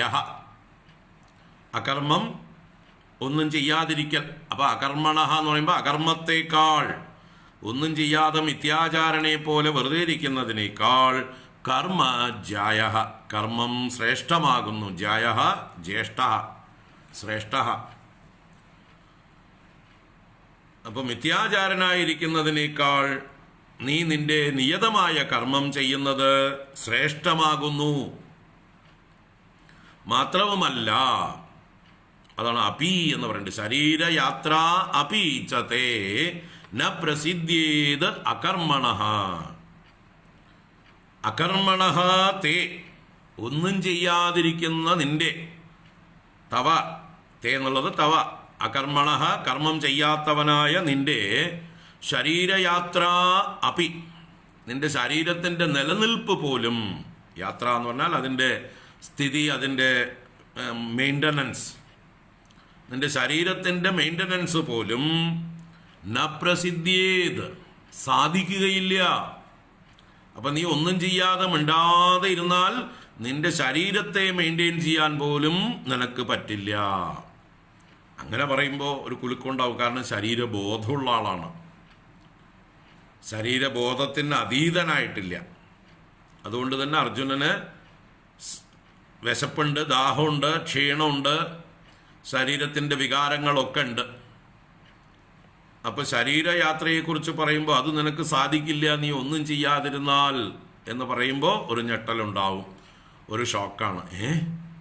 എൻ്റെ ജീവിതം പോലും അപകടത്തിലാകുമോ, എൻ്റെ നിലനിൽപ്പ് പോലും അപകടത്തിലാകുമോ, എനിക്ക് കഴിഞ്ഞുകൂടാൻ പറ്റില്ലേ എന്നുള്ള ശങ്ക വരും. അപ്പോൾ ആ ശരീരത്തിൻ്റെ നിലനിൽപ്പ് പോലും ചോദ്യം ചെയ്യപ്പെടും, അപകടത്തിലാവും എന്ന് പറയുമ്പോൾ ഇവിടെ ശരീരബോധമുള്ള ആളാണ് അർജുനൻ. രമണ മഹർഷിയെ പോലെയുള്ള ഒരാളോട് പോയിട്ട് ശരീരയാത്രാപിച്ചതേന പ്രസിദ്ധ്യേത് അകർമ്മണ എന്ന് പറഞ്ഞാൽ ചിരിക്കും. ആ ശരീരം വേണമെങ്കിൽ നിൽക്കട്ടെ എന്ന് പറയും, എനിക്കിതിൻ്റെ ആവശ്യമൊന്നുമില്ല എന്ന് പറയും. ഈ ശരീരം എൻ്റെ അല്ല എന്ന് പറയും. അത് ലോകത്തിന് വേണമെങ്കിൽ നിൽക്കട്ടെ, എനിക്കിതിൻ്റെ ആവശ്യമൊന്നുമില്ല, എനിക്കിതൊരു ഭാരമാണ്, ഒരു തടസ്സമാണ് എൻ്റെ പൂർണ്ണതയ്ക്ക്. ഞാൻ ലോകവുമായി താതാത്മ്യം പ്രാപിച്ചിരിക്കുകയാണ്, വിശ്വരൂപനാണ് ഞാൻ, സർവാത്മാവാണ്. ആ സർവാത്മാവായ എന്നെ ചെറുതാക്കുന്നതാണ് ഈ ശരീരം, എന്നെ കൂട്ടിലടയ്ക്കുന്നതാണ് ഈ ശരീരം, എന്നെ പരിമിതപ്പെടുത്തുന്നതാണ് ഈ ശരീരം. ഇതൊരു തടസ്സമാണ് എനിക്ക്. നമുക്ക് ആകാശത്ത് പറന്നു നടക്കാൻ കഴിവുണ്ടായിട്ടും നമ്മൾ ആ ചിറകുകളെ കെട്ടിവെച്ചാൽ എങ്ങനെ ഇരിക്കും? ഈ പ്രാവുകളൊക്കെ വളർത്തുന്നവർ പുതിയ പ്രാവുകളെയൊക്കെ വാങ്ങിച്ചു കഴിയുമ്പോൾ പഴയ പ്രാവുകളുടെ കൂട്ടത്തിൽ അതിനെ വിടും കുറേ കാലം. പക്ഷെ എന്തു ചെയ്യും? ചിറകുകളെ കെട്ടിവെച്ചിട്ടുണ്ടാവും, അല്ലെങ്കിൽ മുറിച്ച് കളയും, തൂവല് വെട്ടിക്കളയും. അതിലൊരു സർട്ടൻ നീളം, അതിന് ഉയരങ്ങളിലേക്ക് പറക്കാതിരിക്കാൻ വേണ്ടി മാക്സിമം പുരപ്പുറത്ത് വരെ പോവത്. അത് കഴിഞ്ഞത് ഈ മറ്റുള്ള പ്രാവുകളുമായിട്ട് വളരെയധികം താതാത്മ്യം പ്രാപിച്ചു ഇവിടുത്തെ ഒരാളായി മാറിയെങ്കിലോ പിന്നെ ചിറക് കെട്ടിയിരുന്നത് അഴിച്ചുവിടും. അപ്പോൾ അത് പോവില്ല, പോകേണ്ട ദൂരത്തൊക്കെ പോയാലും തിരിച്ചു വരും. മറ്റു പ്രാവുകളൊക്കെ പറക്കുമ്പോൾ അതിൻ്റെ കൂട്ടത്തിൽ ഇങ്ങനെ പറന്ന് എത്ര ഉയരത്തിൽ വേണമെങ്കിൽ എത്ര മണിക്കൂർ വേണമെങ്കിൽ ആകാശത്ത് പറന്ന് നടന്നിട്ട് അവസാനം എന്ത് തരും? തിരിച്ചിങ്ങോട്ട് തന്നെ വരും. അപ്പം എന്തുണ്ട്? അതിന് ആ സ്വാതന്ത്ര്യമുണ്ട്. നേരെ മറിച്ച് ചിറക് കെട്ടിയാലോ ആ സ്വാതന്ത്ര്യം നഷ്ടപ്പെടുന്നു. അപ്പോൾ വാസ്തവത്തിൽ ഒരു ശരീരത്തിലിരിക്കുന്ന ഒരു ജ്ഞാനിയെ സംബന്ധിച്ച് ഈ ചിറക് കെട്ടിയതുപോലെയുള്ള ഒരു പ്രാവിൻ്റെ അവസ്ഥ പോലെയാണ്. ഒരു പക്ഷിയുടെ ചിറക് കെട്ടിയാൽ അല്ലെങ്കിൽ അതിൻ്റെ കാല് കെട്ടിയാൽ എങ്ങനെയാണോ അതിന് പറക്കാൻ കഴിവുണ്ടായിട്ടും വിദൂരങ്ങളിലേക്ക് പറക്കാൻ കഴിയാതിരിക്കുന്നത്, അതുപോലെയാണ് ഒരു ജ്ഞാനിയുടെ ശരീരത്തിലുള്ള ഇരിപ്പ്. അതുകൊണ്ട് രമണ മഹർഷിയെ പോലെയുള്ളവരോടൊക്കെ പോയി പറഞ്ഞാൽ ചിരിച്ചിട്ട് കൊണ്ട് പറയും, അതെല്ലാം പോകട്ടോ അപ്പാ എന്ന് പറയും. എതുക്കപ്പാ അതെല്ലാം ഏർക്കനവേ വലി എന്ന് പറയും. വെച്ചാൽ രമണ മഹർഷിക്ക് കയ്യിൽ ക്യാൻസർ ഉണ്ടായിരുന്നു, അസുഖം. അപ്പോൾ അതിൻ്റെ ട്രീറ്റ്മെൻറ്റിനായിട്ട് അദ്ദേഹത്തെ പലരും ഭക്തന്മാർ നിർബന്ധിച്ച് ആശുപത്രിക്ക് കൊണ്ടുപോകാമൊക്കെ പറയുമ്പോൾ അദ്ദേഹം പോവില്ല. എത്ര നിർബന്ധിച്ചാലും പോവില്ല. ഡോക്ടർമാർ ഇങ്ങോട്ട് വരും ഇവരുടെ ഭക്തന്മാരുടെ നിർബന്ധം കാരണം. ഡോക്ടർമാർ അത്യാവശ്യം ട്രീറ്റ്മെൻറ്റിന് ആവശ്യമായിട്ടുള്ള സാധനങ്ങളും പെട്ടികളും ഒക്കെ ആയിട്ട് ഇവിടെ വന്നിട്ട് അദ്ദേഹം ഇരിക്കുന്നിടത്തേക്ക് വരും. വല്ല പാറപ്പുറത്തായിരിക്കും ഇരിക്കുന്നുണ്ടാവുക. അപ്പോഴാണ് ഇവരുടെയൊക്കെ നിർബന്ധത്തിന് വഴങ്ങിയിട്ട് ഒരു ഓപ്പറേഷൻ കയ്യിൽ ചെയ്യണം എന്ന് പറഞ്ഞ് സമ്മതിച്ചു കൊടുക്കും. കണ്ണും തുറന്ന് നോക്കിയിരിക്കും. എന്നിട്ട് അനസ്തേഷ്യ വേണ്ടാമാ എന്ന് ചോദിച്ചാൽ അതെല്ലാം എതുക്കപ്പാ, അതെല്ലാം തേവയില്ലേ, ഏർക്കനവേ വലി എന്ന് തമാശ പോലെ പറയും. ഈ ശരീരമേ ഒരു ഭാരമാണ്, നിങ്ങൾ എന്നമോ പണിയിട്ട് പോ എന്ന് പറയും. എന്ത് വേണമെങ്കിൽ ചെയ്തിട്ട് പോകുന്നു. ഇപ്പം നമ്മളെങ്ങനെയാണോ നമ്മുടെ ഒരു ഷർട്ടിനെ ഒരു സ്റ്റിച്ച് വിട്ടാൽ ടൈലറുടെ അടുത്ത് കൊടുത്തിട്ട് അത് തുന്നുന്നത് വരെ നമ്മൾ നോക്കി നിൽക്കുന്നത് അല്ലേ? നമുക്ക് വേദനിക്കൊന്നുമില്ലല്ലോ നമ്മുടെ ഷർട്ട് തുന്നുമ്പോൾ. അതിനൊരു സ്റ്റിച്ച് വിട്ടു, ടൈലർ ഒന്ന് അടിച്ചു തരികയാണ്, നമ്മൾ നോക്കി നിൽക്കും. അതുപോലെ സ്വന്തം ശരീരത്തിന് റിപ്പയർ ചെയ്യുമ്പോൾ ഒരു അനസ്തേഷ്യയും ഒന്നുമില്ലാതെ നോക്കി നിൽക്കും അദ്ദേഹം. അതിൽ കുത്തും തോണ്ടും കീറും മുറുക്കിയൊക്കെ ചെയ്യുമ്പോൾ ഒരു കുലുക്കുമില്ലാതിരിക്കും. അതാണ് സ്ഥിതപ്രജ്ഞത. അതാണ് ശരീരത്തിൽ താതാത്മ്യമില്ലാത്ത അവസ്ഥ. സ്വന്തം ശരീരത്തിനോട് പോലും അദ്ദേഹത്തിന് ഒരു മമതയോ താതാത്മ്യമോ ഇല്ലായിരുന്നു. അതുകൊണ്ട് ഈ ശരീരയാത്ര എന്ന് പറഞ്ഞിട്ട് അവരെയൊന്നും പേടിപ്പിക്കാൻ പറ്റില്ല. ശരീരം നിലനിർത്തണ്ടേ എന്ന് പറഞ്ഞാൽ ആർക്ക് എന്ന് ചോദിക്കും. ആർക്ക് വേണം ഈ ശരീരം? അതാണ് രമണ മഹർഷിയുടെ അവസ്ഥ. അതാണ് രമണ മഹർഷിയുടെ അടുത്ത് മഹാത്മാഗാന്ധി ഒരിക്കൽ കാണാൻ ചെന്നു. സ്വാതന്ത്ര്യ സമര തീവ്രമായിട്ടുള്ള ഇത് നടന്നുകൊണ്ടിരിക്കുന്ന കാലം 1940കളിൽ. സ്വാതന്ത്ര്യം കിട്ടിയിട്ടില്ല. അപ്പം മഹാത്മാഗാന്ധി രമണ മഹർഷിയോട് ചെന്നിട്ടൊരു അപേക്ഷ സമർപ്പിക്കും. അങ്ങയുടെ ഭക്തജനങ്ങളോട് ഒന്ന് ഈ സ്വാതന്ത്ര്യ സമരവുമായിട്ട് സഹകരിച്ച് ഇന്നതൊക്കെ ചെയ്യാനായിട്ട് പ്രേരിപ്പിക്കണം, എല്ലാവരെയും ഉത്സാഹപ്പെടുത്തണം, ഒരു മെസ്സേജ് കൊടുക്കണം എന്ന് പറഞ്ഞിട്ട് രമണ മഹർഷിയോട് ചെന്ന് ചോദിക്കും. അപ്പോൾ രമണ മഹർഷി തിരിച്ചൊരു ചോദ്യം, യാർക്ക് സുതന്ത്രം എന്ന്. യാർക്ക് സുതന്ത്രം, ആർക്കാണ് സ്വാതന്ത്ര്യം എന്ന്. നിത്യമുക്തനായിട്ടുള്ള ആത്മാവിന് എന്തിന് സ്വാതന്ത്ര്യം? നിത്യമുക്തനായിട്ടുള്ള ആത്മാവിന് സ്വാതന്ത്ര്യത്തിന്റെ ആവശ്യമില്ല. അത് നിത്യമുക്തമാണ്, നിത്യസ്വതന്ത്രമാണ്. ആത്മാ നിത്യമുക്ത. പിന്നെ ശരീരത്തിനാണോ സ്വാതന്ത്ര്യം എന്ന് ചോദിച്ചാൽ ശരീരം എപ്പോഴും അടിമയാണ്. അതിന് എന്ത് സ്വാതന്ത്ര്യം കിട്ടിയിട്ടും കാര്യമില്ല. ഏത് സ്വാതന്ത്ര്യം കൊണ്ടും ശരീരത്തിനൊന്നും മാറ്റം വരാൻ പോകുന്നില്ല. അത് ഡിപ്പെൻഡൻ്റ് ആണ്. ശരീരം എന്ന് പറഞ്ഞാൽ പല കാര്യങ്ങളോടും ഡിപ്പെൻഡൻ്റ് ആണ്. അതിന് ഭക്ഷണമില്ലാതെ നിൽക്കാൻ പറ്റില്ല. അതിന് ക്ലൈമറ്റുകളെ പിടിച്ചു നിൽക്കണമെങ്കിൽ പല കാര്യങ്ങൾ വേണം. അതിന് രോഗം വരുമ്പോൾ മരുന്നുകളെ ഡിപ്പെൻഡൻ്റ് ആണ്. ഒരുപാട് കാര്യങ്ങളെ അത് ഡിപ്പെൻഡൻ്റ് ആണ്. അപ്പോൾ ശരീരം എപ്പോഴും ഡിപ്പെൻഡൻ്റ് ആണ്. നിങ്ങൾ എന്ത് സ്വാതന്ത്ര്യം കിട്ടിയിട്ടും കാര്യമൊന്നുമില്ല. ആത്മാവിന് സ്വാതന്ത്ര്യം കിട്ടേണ്ട ആവശ്യമില്ല, ഓൾറെഡി കിട്ടിക്കഴിഞ്ഞതാണ്, അല്ലെങ്കിൽ സ്വതന്ത്രമാണ് അതിൻ്റെ സ്വരൂപം. അപ്പോൾ പിന്നെ ആർക്കാ സ്വാതന്ത്ര്യം? പിന്നെ നമ്മുടെ ഒരു മിഥ്യാബോധം ബ്രിട്ടീഷുകാർ വന്ന് നമ്മളെ അടിമകളാക്കിയിരിക്കുന്നു, അവരിൽ നിന്ന് നമുക്ക് മോചനം വേണം എന്നൊക്കെ ഉള്ളതായിട്ടുള്ള ഒരു മിഥ്യാധാരണ ഉണ്ട്. അതിൽ നിന്നാണ് സ്വാതന്ത്ര്യം വേണ്ടത്. അതിനാണ് നമ്മൾ പൊളിറ്റിക്കൽ ഫ്രീഡം എന്നൊക്കെ പേര് പറയുന്നു. അതൊക്കെ വെറും ഭ്രമം മാത്രമാണ് രമണ മഹർഷിയെ സംബന്ധിച്ച്. അതുകൊണ്ട് അദ്ദേഹം ഒരു മെസ്സേജും പറഞ്ഞില്ല. ഗാന്ധിജിക്ക് ഒന്നും പറയാനുണ്ടായിരുന്നില്ല. ഗാന്ധിജി നമസ്കരിച്ചിട്ട് മനസ്സിലായി ആ തലം എന്താണെന്ന്. കാരണം ഗാന്ധിജിക്ക് അറിയാം, ഗാന്ധിജി ഭഗവത്ഗീതയുടെ മർമ്മം കണ്ടിട്ടുള്ള ആളാണ്. അപ്പോൾ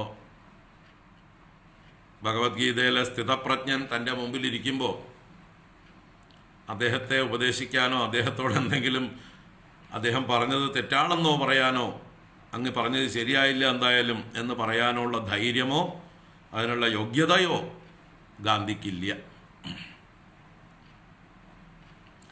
അതുകൊണ്ട് വിനീതനായി നമസ്കരിച്ച് പോയി. അപ്പോൾ ആ ഒരു തലം വേറെ. അവരെയൊന്നും ആർക്കൊന്നും വരട്ടാൻ പറ്റില്ല, പേടിപ്പിക്കാൻ പറ്റില്ല. അപ്പം അവരോടല്ല ഈ ഉപദേശങ്ങളൊന്നും. പിന്നെ ആരോടാണ്? അജ്ഞന്മാരോടാണ് സർവ്വ ഉപദേശങ്ങളും. അതാണ് ഇവിടെ ശരീരയാത്ര അഭിചതേ ന പ്രസിദ്ധീത് അകർമ്മണ.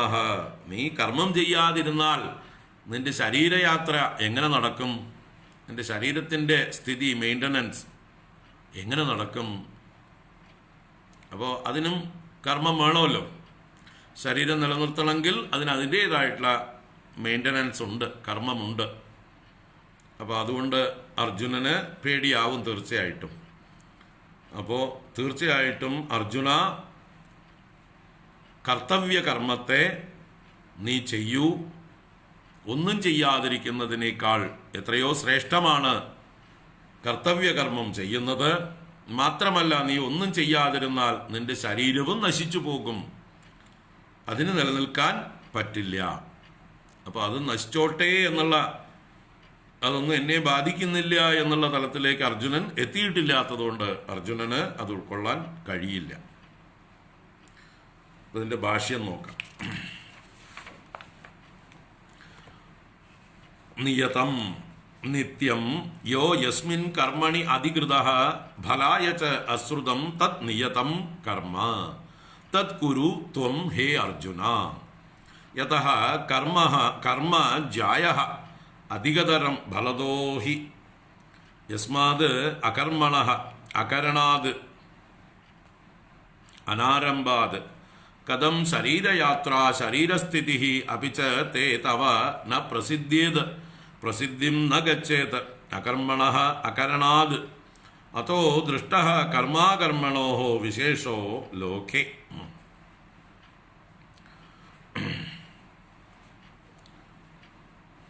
അപ്പോൾ നിയതം എന്നുള്ളതിനെ ഭാഷ്യകാരൻ പറയുന്നു, നിത്യം യോ യസ്മിൻ കർമ്മണി അധികൃതഃ. നിത്യം എപ്പോഴും, യോ എന്ന് പറഞ്ഞാൽ യഹ ഏതൊരുവൻ, യസ്മിൻ കർമ്മണി ഏത് കർമ്മത്തിൽ, അധികൃതഃ അധികാരിയായിരിക്കുന്നുവോ. അപ്പോൾ ആര് എന്ത് ചെയ്യാൻ അധികാരിയായിരിക്കുന്നുവോ എന്ന് പറഞ്ഞാൽ വർണ്ണ ആശ്രമ ധർമ്മപ്രകാരം ഒരാൾ എന്ത് ചെയ്യാൻ ബാധ്യസ്ഥനാണോ, എന്താണോ അയാളിൽ നിന്ന് പ്രതീക്ഷിക്കുന്നത്, അയാളുടെ കർത്തവ്യ കർമ്മം, അയാളുടെ ഡ്യൂട്ടി, അതാണ് ഇവിടെ നിയതമായിട്ടുള്ള കർമ്മം. അത് നിത്യവും ചെയ്യേണ്ടതടക്കം. നിത്യം യോ യസ്മിൻ കർമ്മണി അധികൃതഃ, യാതൊരാൾ യാതൊരു കർമ്മത്തിലാണോ എപ്പോഴും അധികാരിയായിരിക്കുന്നത് എന്നാണ്. ഫലായച്ച അശ്രുതം, അത് ഫലമില്ലാത്ത കർമ്മമാണെങ്കിൽ പോലും, പല കർമ്മങ്ങളും പ്രത്യക്ഷമായിട്ടൊരു ഫലവും ഇല്ലാത്തതാണ്. നമ്മൾ നിത്യവും ചെയ്യുന്നതായിട്ടുള്ള പല കർമ്മങ്ങൾക്കും പ്രത്യക്ഷമായിട്ടൊരു ഫലവും കാണുകയില്ല. അപ്പോൾ നമ്മളൊക്കെ മൂഢന്മാരായതുകൊണ്ട് ഫലമുള്ള കർമ്മങ്ങൾ മാത്രമേ ഞാൻ ചെയ്യുള്ളൂ എന്നുള്ള വാശിയാണ്. എനിക്കെന്ത് കിട്ടും, ഞാൻ എന്നത് ചെയ്താൽ എന്ത് കിട്ടും, ഒന്നും കിട്ടാത്ത പണിക്ക് ഞാനില്ല എന്ന് ശീലിച്ചിട്ടുള്ളവരാണ് നമ്മൾ. അതാണ് നമ്മുടെയൊക്കെ സ്വഭാവം. പക്ഷേ ശാസ്ത്രങ്ങൾ നമ്മളോട് പറഞ്ഞിട്ടുണ്ട്, ഫലത്തെക്കുറിച്ച് നോക്കാതെ തന്നെ നീ നിത്യവും ഇന്ന കർമ്മം ചെയ്യണം. ഇപ്പോൾ നിത്യവും എന്താ പറയുക, ഗായത്രി മന്ത്രം ചൊല്ലണം. ഫലത്തെക്കുറിച്ചൊന്നും പ്രത്യക്ഷമായിട്ട് നമുക്ക് അറിയാൻ പറ്റില്ല. പിന്നീടുള്ള ആളുകൾക്ക് വേണ്ടി പലതും പറഞ്ഞു, ഫലങ്ങളെക്കുറിച്ച് വ്യാഖ്യാനിച്ചു ആചാര്യന്മാർ. പക്ഷേ ഞാൻ ഇത്രയും ദിവസം 1008 പ്രാവശ്യം ഗായത്രി മന്ത്രം ചൊല്ലിയാൽ എന്താണ് ഫലം? വയറ് നിറയുമോ? ജോലി കിട്ടുമോ? കല്യാണം കഴിയുമോ? കുട്ടികളുണ്ടാവുമോ? അതൊന്നും ഉണ്ടാവില്ല. നീ ചെയ്യേണ്ടതാണ്. ഇങ്ങനെയാണ് ശാസ്ത്രങ്ങൾ പറഞ്ഞിട്ടുള്ളത്. ഇത് നിന്റെ ഡ്യൂട്ടിയാണ്. നിത്യവും 1008 ഗായത്രി ജപിക്കണം. സന്ധ്യാവന്ദനം ചെയ്യണം. സന്ധ്യാവന്ദനം ചെയ്താൽ എനിക്ക് എന്ത് കിട്ടും? ആ പ്രത്യക്ഷമായിട്ടൊന്നും കിട്ടില്ല, ചെയ്തേ പറ്റൂ. തർപ്പണാദികൾ ചെയ്യണം. എന്തിനു ചെയ്യണം? ചെയ്തിട്ട് എന്താ കാര്യം? അതെ, ചെയ്തേ പറ്റൂ. അഗ്നിഹോത്രം നിത്യവും മുടക്കരുത്. സമിതാദാനം ചെയ്യണം. എന്നിട്ടെന്തിനാ ഞാനെന്തിനാ കഷ്ടപ്പെടുന്നത്? ഈ പുകയൊക്കെ കുടിക്കുന്നത്, ഈ സമിത്തൊക്കെ ഞാൻ പെറുക്കി കൊണ്ടുവരണ്ടേ, ഈ അഗ്നിയൊക്കെ കൂട്ടണ്ടേ, ഞാൻ മെനക്കെട്ടിരിക്കണ്ടേ? ആ സമയം എനിക്ക് വേറെന്തെങ്കിലും ചെയ്തുകൂടെ? അല്ല, നീ അത് ചെയ്തേ പറ്റൂ. എനിക്കൊരു കാര്യമില്ലല്ലോ, ഒന്നും കിട്ടില്ലല്ലോ. ആ, കിട്ടണ്ട, ചെയ്തേ പറ്റൂ. അപ്പൊ ഇങ്ങനെ ഓരോരുത്തർക്കും പ്രത്യക്ഷമായി യാതൊരു ഫലവും കാണാത്ത അനേക കർമ്മങ്ങൾ നിത്യ നൈമിത്തിക കർമ്മങ്ങളായി ശാസ്ത്രങ്ങൾ വിധിച്ചിട്ടുണ്ട്. അപ്പോൾ അതാണ് ഫലായച്ച അശ്രുതം. ഫലത്തെക്കുറിച്ചൊന്നും പറഞ്ഞിട്ട് കൂടിയില്ല. അശ്രുതം നശ്രുതം, ഒന്നും കേൾപ്പിച്ചിട്ടില്ല. ഇന്നത് കിട്ടും എന്നൊന്നും പറഞ്ഞിട്ടില്ല. എന്ത് ചെയ്താൽ ഇത് കിട്ടും എന്നൊന്നും പ്രലോഭനങ്ങളൊന്നുമില്ല. യു മസ്റ്റ് ഡു, അത്ര തന്നെ. നീ ചെയ്തേ പറ്റൂ. അങ്ങനെയുള്ള കർമ്മങ്ങളാണ് നിയതം, തത് നിയതം. അപ്പൊ ഫലത്തെക്കുറിച്ചൊന്നും ചിന്തിക്കേണ്ട, നിന്റെ കർത്തവ്യമാണിത് എന്നാണ് പൂർവീകര് ഉപദേശിക്കുക. അത് ചെയ്തുകൊണ്ടിരുന്നു എത്രയോ കാലങ്ങൾ, എത്രയോ തലമുറകൾ, നൂറ്റാണ്ടുകൾ, സഹസ്രാബ്ദങ്ങൾ നമ്മുടെ പൂർവികർ അങ്ങനെയൊക്കെ ചെയ്തുകൊണ്ടിരുന്നു. പക്ഷെ കാലം കൊണ്ട് സ്വാർത്ഥന്മാരായിട്ടുള്ള ആളുകൾക്ക് എനിക്ക് എന്ത് കിട്ടും എന്ത് കിട്ടും എന്ത് കിട്ടും എന്നുള്ള ചിന്തയും ചോദ്യവും പോരാത്തതിൽ കമ്മ്യൂണിസവും ഒക്കെ വന്നപ്പോൾ ആ കമ്മ്യൂണിസം പിന്നെ പ്രത്യക്ഷമായിട്ട് എന്തിനും കൂലി ചോദിക്കുന്ന, നോക്കുകൂലി വരെ ചോദിക്കുന്ന ആൾക്കാരായതുകൊണ്ട് ഒന്നും ചെയ്യാതെ എളുപ്പത്തിൽ എന്ത് കിട്ടുമെന്ന് മാത്രം ചിന്തിക്കുന്ന ആളുകളായി മാറി. എല്ലാറ്റിനും ഷോർട്ട് കട്ട് മാത്രം നോക്കുന്ന ആളുകളായിട്ട് നമ്മളൊക്കെ അധപ്പതിച്ചു. ആകെ ഒറ്റ നോട്ടേ ഉള്ളൂ, എനിക്ക് എന്ത് കിട്ടും, അല്ലാതെ ഞാൻ എന്താ ചെയ്യേണ്ടത് എന്നുള്ളതല്ല നോട്ടം. എന്താണ് എൻ്റെ കർത്തവ്യം എന്നുള്ള ചിന്തകളെല്ലാം മാറി. പണ്ടത്തെ ആളുകൾക്ക് കർത്തവ്യത്തെക്കുറിച്ച്, അതാണ് അവരുടെ സംസ്കാരം, അതാണ് അവരുടെ ചിത്തത്തിന് ശുദ്ധിക്ക് കാരണമായത്. അതുകൊണ്ട് തന്നെ അവർ ജ്ഞാനികളായി മാറിയത്, മഹാത്മാക്കളായിരുന്നത്. അപ്പോ ഫലത്തിലൊന്നും എന്താ പറയുക, ഫലശ്രുതി പോലും പറഞ്ഞിട്ടില്ലാത്തതും ഫലത്തെക്കുറിച്ച് പ്രലോഭിപ്പിക്കാത്തതുമായിട്ടുള്ള കർമ്മങ്ങൾ നിത്യവും ചെയ്യേണ്ടതായിട്ടുള്ള ആവശ്യമാണ്. അപ്പൊ അതുകൊണ്ട് പഴയ ആളുകൾക്കൊക്കെ ഒരു നിശ്ചയം ഉണ്ടായിരുന്നു എല്ലാ കാര്യത്തിലും. വെറുതെ കിട്ടുന്നതൊന്നും വേണ്ട എന്നുള്ള നിശ്ചയം ഉണ്ടായിരുന്നു. കുറുക്ക് വഴിയിൽ വരുന്നതൊന്നും വേണ്ട. വെറുതെ നടന്നു പോകുമ്പോൾ വഴിയിൽ കുറച്ച് പണക്കിഴി കിട്ടിയാൽ പോലും അവരെടുക്കില്ല. എടുത്താലും അതിൻ്റെ ആളെ അന്വേഷിച്ച് കണ്ടുപിടിച്ച് കൊടുക്കും. അങ്ങനെയുള്ള സത്യനിഷ്ഠ, ധർമ്മനിഷ്ഠ, അർഹതയില്ലാത്തതിൽ കൊതിയില്ലായ്മ, അങ്ങനെയുള്ള മൂല്യങ്ങൾ, ഗുണങ്ങൾ, ക്വാളിറ്റീസ് അവർക്ക് സാധാരണയായിട്ടുണ്ടായിരുന്നു, സ്വതസിദ്ധമായിട്ടുണ്ടായിരുന്നു. കാരണം ഈ ഇങ്ങനെയുള്ള നിഷ്ഠകൾ കൊണ്ട് വന്നു ചേർന്നതാണ്, ഈ ശാസ്ത്രീയമായിട്ടുള്ള സദാചാരപരമായിട്ടുള്ള ജീവിതം കൊണ്ട്. അപ്പോൾ അതാണ് ഇവിടെ പറഞ്ഞു വരുന്നത്. ആര് ഏതേത് കർമ്മങ്ങളിൽ അധികാരികളായിരിക്കുന്നുവോ ഫലത്തെക്കുറിച്ചൊന്നും പറഞ്ഞിട്ട് പോലുമില്ലാത്ത ആ കർമ്മങ്ങളാണ് നിയത കർമ്മം. തദ് കുരു ത്വം ഹേ അർജുന, ആ കർമ്മം നീ ചെയ്യൂ അർജുന. യതഃ എന്തെന്നാൽ കർമ്മ ജായഃ അധികതരം, ശ്രേഷ്ഠതരമാകുന്നു, എന്നതിനേക്കാൾ അകർമ്മത്തെക്കാൾ എന്നർത്ഥം. അപ്പോൾ ഫലദോഹി എല്ലാം കൊണ്ടും അകർമ്മത്തെക്കാൾ കർമ്മം ശ്രേഷ്ഠമാകുന്നു. ഹി യസ്മാത് അകർമ്മണഃ ജായഃ എന്നർത്ഥം.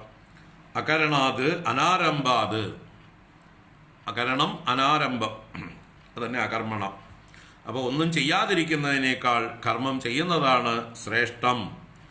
കഥം, എന്തുകൊണ്ട്, എപ്രകാരം എന്നൊക്കെയാണെങ്കിൽ ശരീരയാത്ര, ശരീരസ്ഥിതി അപിച്ച തേ, നിന്റെ ശരീരത്തിൻ്റെ നിലനിൽപ്പും തവ ന പ്രസിദ്ധിയത് പ്രസിദ്ധിം ന ഗച്ഛേത്.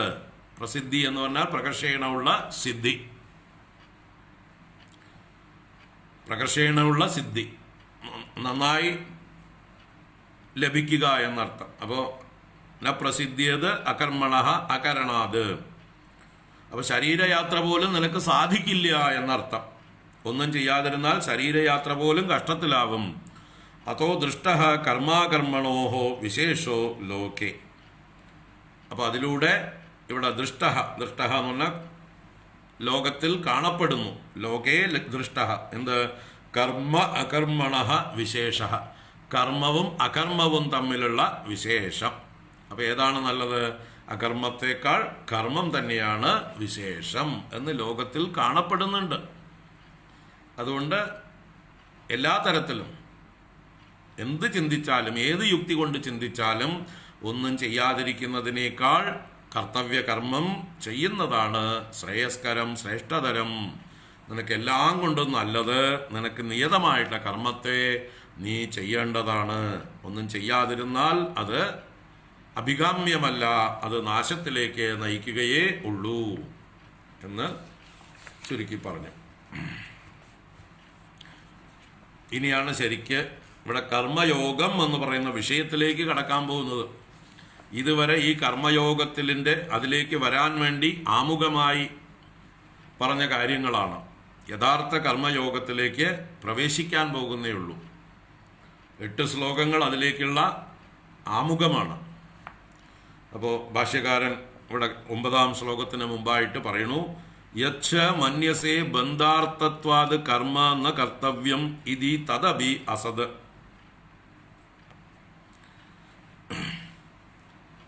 നീ യത് മന്യസേ, മന്യസേ എന്ന് പറഞ്ഞാൽ നീ ചിന്തിക്കുന്നു എങ്കിൽ, എങ്ങനെ ചിന്തിക്കുന്നു?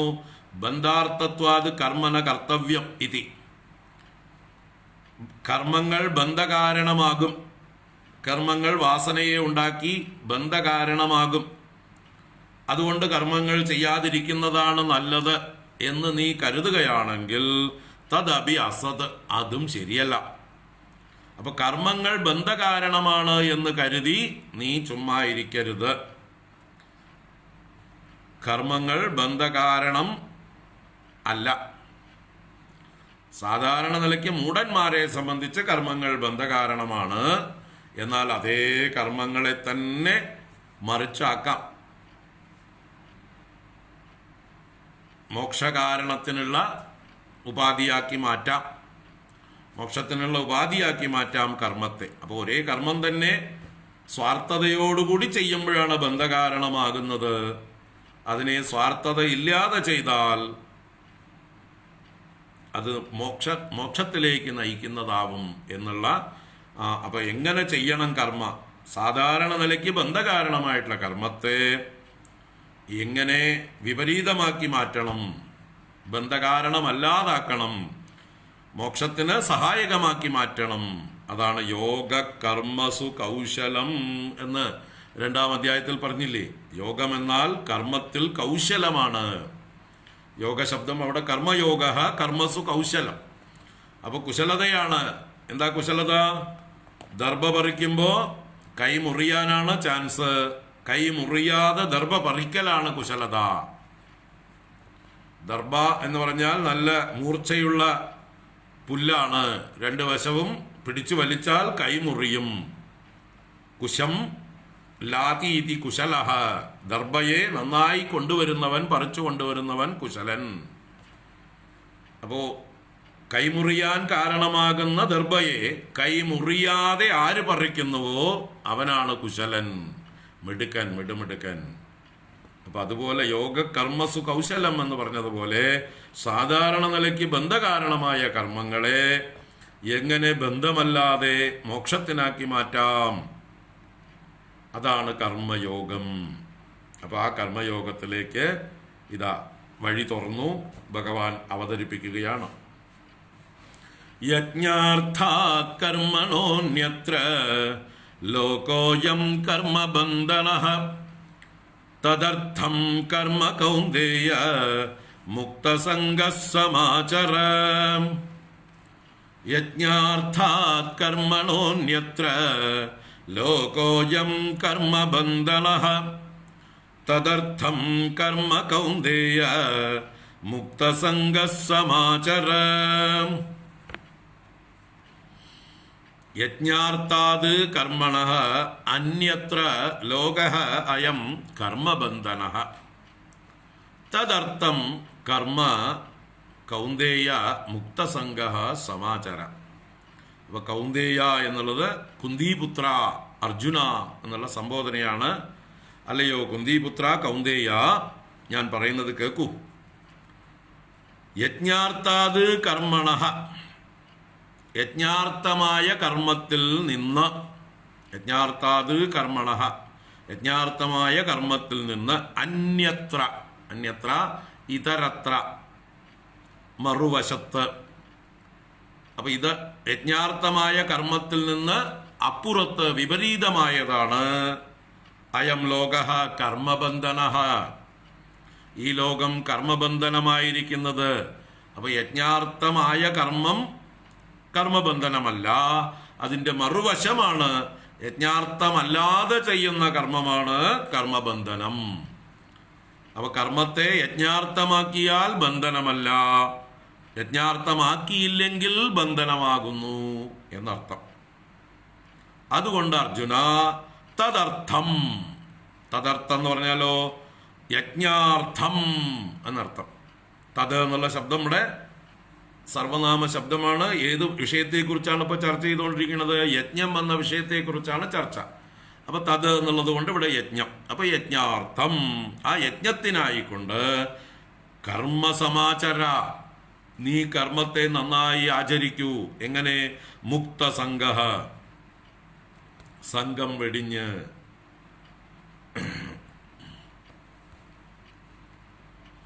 അപ്പൊ സംഘം വെടിഞ്ഞ് മുക്തസംഗഃ, യജ്ഞാർത്ഥമായിട്ട് നീ കർമ്മത്തെ ആചരിക്കൂ.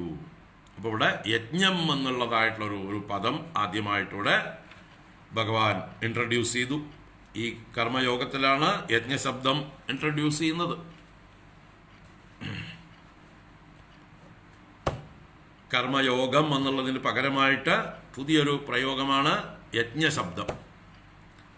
യജ്ഞശബ്ദത്തിന് പുരാണങ്ങളിലും ഇതിഹാസങ്ങളിലും ഒക്കെ ഒരുപാട് പ്രയോഗമുണ്ട്. അപ്പൊ എന്താണ് ആ യജ്ഞശബ്ദത്തിന്റെ അർത്ഥം? യജ്ഞം എന്നുള്ളത് വിഷ്ണു എന്നാണ് ഏറ്റവും പ്രധാനമായിട്ടുള്ള അർത്ഥം. യജ്ഞോ വൈ വിഷ്ണുഹു എന്ന് ഉപനിഷത്ത് വേദമൊക്കെ പറയുന്നുണ്ട്. യജ്ഞോ വൈ വിഷ്ണുഹു, യജ്ഞം എന്നാൽ ഏതൊരു ശക്തി വിശേഷത്താലാണോ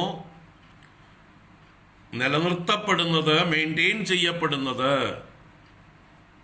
ഈ ലോകത്തെ പ്രവർത്തിപ്പിച്ചുകൊണ്ടിരിക്കുന്ന ആ ചേതന, ആ ചൈതന്യം, സർവവ്യാപിയായിരിക്കുന്ന ചൈതന്യം, അത് തന്നെയാണ് വിഷ്ണു. എല്ലായിടത്തും പ്രവേശിച്ചിരിക്കുന്നത്, വിശദീ വ്യാപ്നോദീതി വിഷ്ണു, എല്ലായിടത്തും വ്യാപിച്ചിരിക്കുന്ന ആ ചൈതന്യത്തിന്റെ പേരാണ് വിഷ്ണു.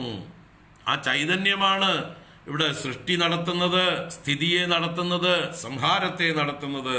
ഇവിടെ എല്ലാ പരിണാമങ്ങൾക്കും എല്ലാ നിലനിൽപ്പുകൾക്കും ഈ ലോകചക്രം കറങ്ങിക്കൊണ്ടിരിക്കുന്നതിന് മുഴുവൻ കാരണമായിരിക്കുന്ന ആ ചൈതന്യം, ആ ശക്തിവിശേഷം, അതിനെയാണ് ഇവിടെ വിഷ്ണു എന്ന് പറഞ്ഞത്.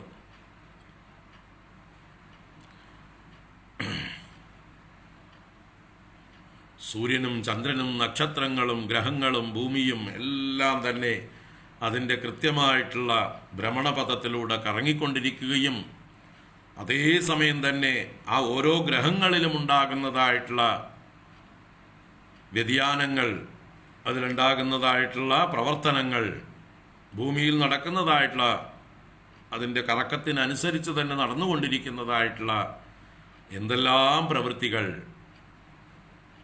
പകലും രാത്രിയും, സസ്യജാലങ്ങളുടെ ഉൽപ്പത്തി, ജീവജാലങ്ങളുടെ ഉൽപ്പത്തി, അതിൻ്റെ വികാസം, വളർച്ച, പരിണാമങ്ങൾ, അങ്ങനെ എന്തെല്ലാം നടക്കുന്നുവോ അതൊക്കെ ആരാണോ നടത്തുന്നത്, ആരുടെ സാന്നിധ്യം കൊണ്ടാണോ നടക്കുന്നത്, ഏതൊരു ചൈതന്യം കൊണ്ടാണോ ഇതെല്ലാം പ്രവർത്തിക്കുന്നത്, ആ ശക്തിയുടെ പേരാണ് യജ്ഞഃ. അപ്പോൾ ആ യജ്ഞശക്തിയെ നമ്മൾ തിരിച്ചറിയണം. ആ യജ്ഞശക്തിയെ തന്നെയാണ് ഇനി ഇതേ ഭഗവാൻ തന്നെ 18-ാം അധ്യായത്തിൽ വേറൊരു ഇതിൽ പറയാം. യതഃ പ്രവൃത്തിർഭൂതാനാം യേന സർവമിദം തതം സ്വകർമ്മണ തമഭ്യർച്ച്യ സിദ്ധിം വിന്ദതി മാനവഃ. യതഃ പ്രവൃത്തി ഭൂതാനാം, യാതൊന്നിൽ നിന്നാണോ ഈ ഭൂതങ്ങളെല്ലാം ഉത്ഭവിച്ചു വരുന്നത്, ഏന സർവമിദം തതം, ഏതൊന്നിനാലാണോ എല്ലാം വ്യാപിക്കപ്പെട്ടിരിക്കുന്നത്,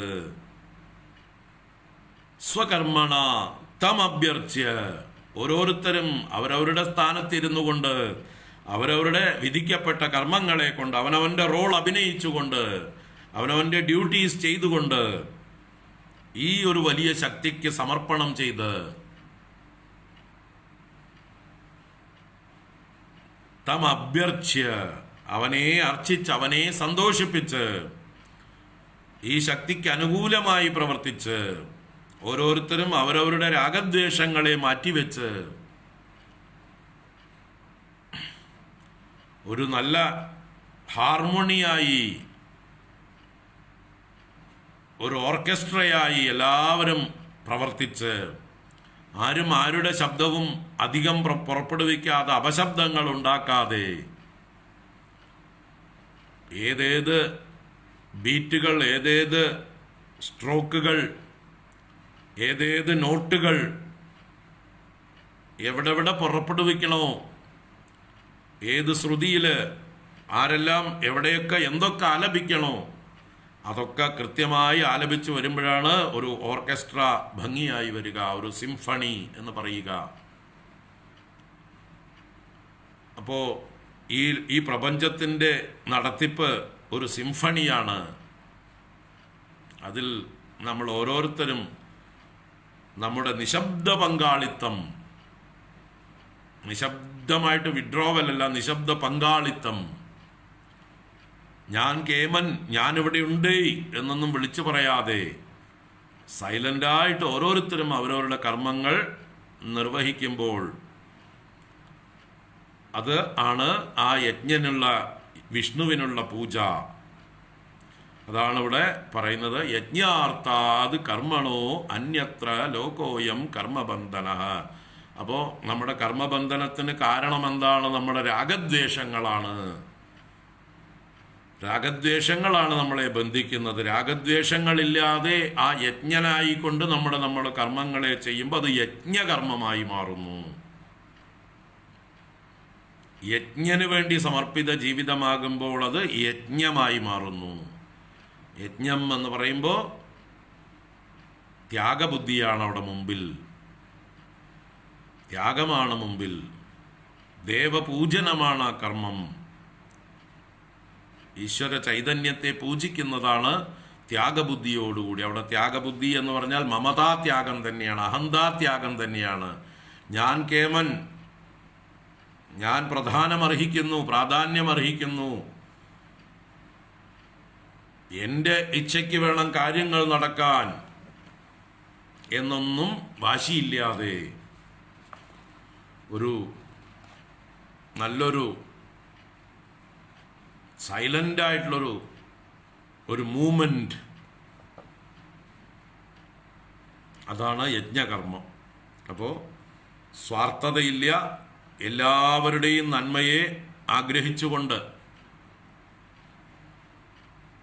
പൂർണ്ണമായി അവനവൻ്റെ കഴിവിനെ ഏത് രംഗത്താണോ വിനിയോഗിക്കേണ്ടത് ആ രംഗത്ത് സമർപ്പിച്ചുകൊണ്ട് ആവശ്യമില്ലാത്തിടത്തൊന്നും തലയിടാതെ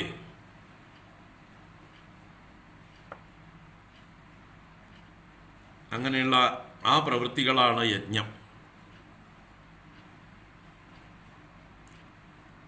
അതാണ് ഈശ്വര പൂജ. അതാണ് ഇവിടെ സൂചിപ്പിക്കുന്നത്. യജ്ഞാർത്ഥാത് കർമ്മണോ അന്യത്ര ലോകോയം കർമ്മബന്ധന.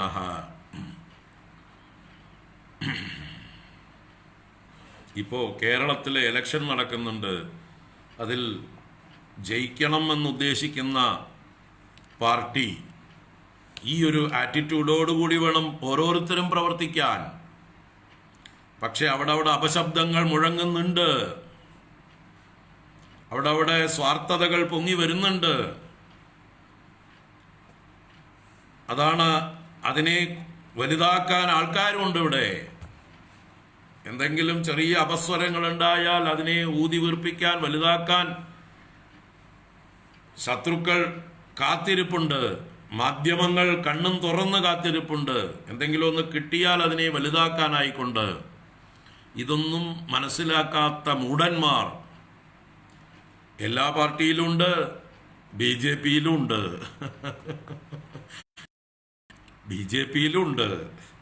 BJP ആയിരുന്നു ഏറ്റവും നല്ല സ്ഥാനാർത്ഥി നിർണയം, നന്നായി നടന്നുകൊണ്ടിരിക്കുന്നു എന്നൊക്കെ വരുമ്പോഴും അതിലും വേറെ ചില ആളുകളുടെ നിർബന്ധ ബുദ്ധി, ഇൻഫ്ലുവൻസ്, ഞങ്ങൾ പറയുന്നത് പോലെ കാര്യങ്ങൾ നടക്കണമെന്നുള്ള വാശി, ദുർവാശി. അല്ലാതെ മൊത്തത്തിൽ ജയിക്കണം, ആദ്യം ജയിച്ച് ഈ രാജ്യത്തെ രക്ഷിക്കണം, ഈ ദേശത്തെ രക്ഷിക്കണം. ഈ നശിച്ചുകൊണ്ടിരിക്കുന്ന, ഇനിയുമൊരു ആവർത്തനം 5 വർഷം ഉണ്ടായാൽ സഹിക്കാനാവില്ല, നമുക്കാർക്കും ഉൾക്കൊള്ളാൻ പറ്റില്ല, ഇതൊന്നും നിലനിൽക്കില്ല എന്നുള്ള അറിവോട് കൂടിയിട്ട് ജനങ്ങളുടെ നന്മയ്ക്ക് വേണ്ടി സ്വാർത്ഥതയെ ത്യജിച്ചുകൊണ്ട് എല്ലാവരും ഒറ്റക്കെട്ടോടുകൂടി ഏത് സ്ഥാനത്ത് ആര് ജയിക്കും, ആരാണ് ഉത്തമ കാൻഡിഡേറ്റ്, നല്ല സ്ഥാനാർത്ഥി ആരെന്ന് മാത്രം ചിന്തിച്ചുകൊണ്ട് ഓരോ സ്ഥാനത്തും ഏറ്റവും ശ്രേഷ്ഠനായ സ്ഥാനാർത്ഥിയെ മുന്നിൽ നിർത്തിക്കൊണ്ട് അയാൾക്ക് വേണ്ടി ബാക്കി എല്ലാവരും ഒറ്റക്കെട്ടായിട്ട് പ്രവർത്തിക്കണം. അത് മറന്ന് അവിടെ അപശബ്ദങ്ങൾ ഉണ്ടാകുന്നു. ആ ശബ്ദത്തെ ഊതി വീർപ്പിക്കാൻ മാധ്യമങ്ങൾ മൈക്കുമായിട്ട് വായിൽ, തൊണ്ടയിലേക്ക് തള്ളിക്കൊടുക്കുന്നു. ആരാണോ ഇത്തിരി അപശബ്ദം ഉണ്ടാക്കാൻ നിൽക്കുന്നത് അവരെ നല്ലോണം ചൊറിഞ്ഞ് അവരുടെ വായിലേക്ക് മൈക്ക് തള്ളിക്കൊടുക്കാൻ മാധ്യമങ്ങളുണ്ട്. അല്ലാതെ പണ്ടത്തെ കാലമല്ല. പണ്ടാണെങ്കിൽ എങ്ങനെയുള്ള മുറുമുറുപ്പുകളൊക്കെ വീട്ടിൽ ഒതുങ്ങും, അല്ലെങ്കിൽ ആ നാട്ടിൽ ഒതുങ്ങും. ഇന്നിപ്പോൾ ലോകം മുഴുവൻ അതിനെ എങ്ങനെയൊക്കെ എക്സ്പോസ് ചെയ്യാവോ അങ്ങനെയൊക്കെ ചെയ്യാനായിക്കൊണ്ട് ഇരിപ്പുണ്ട്. അത് തിരിച്ചറിയാതെ ഈ സ്വാർത്ഥന്മാരും മൂഢന്മാരും അവരുടെ നന്മകളൊക്കെ അവിടെ ഇരിക്കട്ടെ, പക്ഷെ സ്വാർത്ഥത വന്നു കഴിഞ്ഞാൽ ആ നന്മകളൊക്കെ പോകും. എത്ര നന്മയുണ്ടെങ്കിലും കാര്യമില്ല, ഒരു 1-2 പ്രവൃത്തി ദോഷം വന്നാൽ മതി. കാരണം ഓരോ വോട്ടും വിലപിടിച്ചതാണ്. ഒന്നും കളയാതെ എല്ലാവരുടെയും അപ്രീസിയേഷന് പാത്രമായിക്കൊണ്ട് എല്ലാ ഭാഗത്തുനിന്നും പരമാവധി വോട്ട് സമാഹരിച്ചുകൊണ്ട് ജയിക്കേണ്ടതായിട്ടൊരു കാലഘട്ടമാണ്. അവശ്യം ജയിക്കേണ്ടതാണ്. അത് ആ ഒരു അത്യാവശ്യം മനസ്സിലാക്കണം. ആ ഒരു എമർജൻസി, എത്ര തീവ്രമാണ് പ്രശ്നങ്ങൾ എന്ന് തിരിച്ചറിഞ്ഞുകൊണ്ട് ഞാൻ ജയിച്ചില്ലെങ്കിലും എന്നേക്കാൾ ശ്രേഷ്ഠനായിട്ടുള്ള ഒരാളാണ് ജയിക്കുന്നത്, നമ്മുടെ പാർട്ടിയാണ് ജയിക്കുന്നത്, അതിലൂടെ ജനങ്ങളാണ് ജയിക്കുന്നത്, നമ്മുടെ ആദർശങ്ങളാണ് ജയിക്കുന്നത്, നമ്മുടെ സനാതന ധർമ്മമാണ് നിലനിൽക്കാൻ പോകുന്നത് എന്നൊക്കെയുള്ള ചിന്ത വേണം ഇവർക്ക്. പക്ഷേ അത് മറക്കുന്നു. അത് മറന്നുകൊണ്ട് ഇടയ്ക്കിടയ്ക്ക് സ്വാർത്ഥത തലപൊക്കുന്നു. ഞാനാണ്, എൻ്റെ ആധിപത്യം ഈ പാർട്ടിയിൽ കൂടുതൽ ഉണ്ടാവണം, എനിക്ക് അംഗീകാരം കൂടുതൽ ഉണ്ടാവണം, എനിക്ക് അപ്രമാദിത്വം ഉണ്ടാകണം, ഞാൻ പറയുന്നിടത്ത് എല്ലാവരും മൂക്ക് കയറിട്ടവരെ പോലെ നിൽക്കണം എന്ന് ഈ കേരളത്തിലെ ആൾക്കാരാണ് കേട്ടോ. വടക്കേന്ത്യയിലുള്ളവർക്കൊന്നും അറിയില്ല അതൊന്നും കൂടുതലായിട്ട് ഇവിടെ എന്താ പ്രശ്നം എന്നുള്ളത്. ഇവിടെയുള്ളവരുടെ റെപ്രസെൻറ്റേറ്റീവ്സ് അവിടെ എന്ത് ബോധ്യപ്പെടുത്തുന്നുവോ അതിനനുസരിച്ചാണ് അവിടെ നിന്നുള്ള നിർദ്ദേശങ്ങൾ ഉണ്ടാവുക. അവരെ കുറ്റപ്പെടുത്താൻ പറ്റില്ല. അവർ വളരെ ഓപ്പണാണ്. അവർ വളരെ കേരളത്തിന് നന്മ വരണം എന്നുള്ള ഒരൊറ്റ ചിന്തയെ മുകളിലുള്ളവർക്കുള്ളൂ. അമിത്ഷാ, മോഡി മുതലായവർക്കൊക്കെ ഉള്ളൂ. പക്ഷെ ഇവിടെയുള്ളവരുടെ എന്താണോ അവിടെ സ്വാധീനമുള്ളവർ ഏത് തെറ്റായ ധാരണയാണോ ഉണ്ടാക്കുന്നത് അതിനനുസരിച്ചായിരിക്കും അവിടെ നിന്നുള്ള റിസൾട്ട് ഉണ്ടാവുക. ഇപ്പം എല്ലാവർക്കും ചെന്ന് ബഹളം ഉണ്ടാക്കാനോ സ്വാധീനിക്കാനോ പറ്റില്ലല്ലോ. അപ്പം ചില ആൾക്കാർ മാത്രം അവിടെ സ്വാധീനം ചെലുത്തിക്കൊണ്ട് അവിടെ അട്ടയെ പോലെ കടിച്ചു തൂങ്ങിക്കൊണ്ട് നിൽക്കുന്ന കുറച്ച് ആൾക്കാരുണ്ട്. ഒരു പ്രധാനിയായിട്ടുള്ള ഒരാളുണ്ട്, അയാളാണ് പ്രശ്നക്കാരൻ. അയാളാണ് ഈ കേരളത്തിൽ പാർട്ടി വളരുന്നതിന് തടസ്സമായിട്ട് നിൽക്കുന്നത്. അത് ശരിക്കും കേന്ദ്രത്തിലുള്ളവർ തിരിച്ചറിഞ്ഞ് അയാളെ ഒതുക്കണം. ആ ഒരാളെ ഒതുക്കണം. അതാരാന്ന് പാർട്ടിക്കാർക്കൊക്കെ അറിയാം, അറിയുന്നവർക്കൊക്കെ അറിയാം. അയാളുടെ പ്രവൃത്തിയാണ് എല്ലായിടത്തും അപശബ്ദങ്ങൾ ഉണ്ടാക്കിക്കുന്നത്. അയാളുടെ സ്വാർത്ഥതയാണ്. വാസ്തവത്തിൽ ജയിക്കേണ്ടതാണ് ഏറ്റവും പ്രധാനം. അതിനാണ് ശ്രീധരൻജിയെ പോലെയുള്ള പാവം 88 വയസ്സായിട്ടുള്ള ആൾ കുടുകുടുന്ന് ഓടി നടന്ന് നമുക്ക് കണ്ണ് നിറയുന്നു. അദ്ദേഹം ഓരോ സ്ഥലത്തും രാവിലെ 7 മണിക്കോ 8 മണിക്കോ എണീച്ച് ഓടി നടക്കുന്നത് കാണുമ്പോൾ പാലക്കാട് മുഴുവൻ എത്തേണ്ടടുത്തൊക്കെ എത്തിക്കൊണ്ട് നിവർന്ന് നിന്നിരുന്ന ആള് ഇലക്ഷന് ആവുമ്പോഴേക്കും അദ്ദേഹം എങ്ങനെ ആവുന്നു? ബോഡി ലാംഗ്വേജ് മാറുന്നു. കാരണം എന്താ വെച്ചാൽ വോട്ട് ചോദിക്കുമ്പോൾ അങ്ങനെ തന്നെ വേണമല്ലോ. അങ്ങനെ നിൽക്കേണ്ട ആളല്ല വാസ്തവത്തിൽ. എല്ലാവരുടെ മുമ്പിലും തല ഉയർത്തി നിൽക്കേണ്ട ആളാണ്.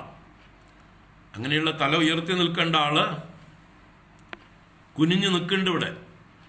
അത് അദ്ദേഹത്തിൻ്റെ നന്മ, അദ്ദേഹത്തിൻ്റെ മഹത്വം.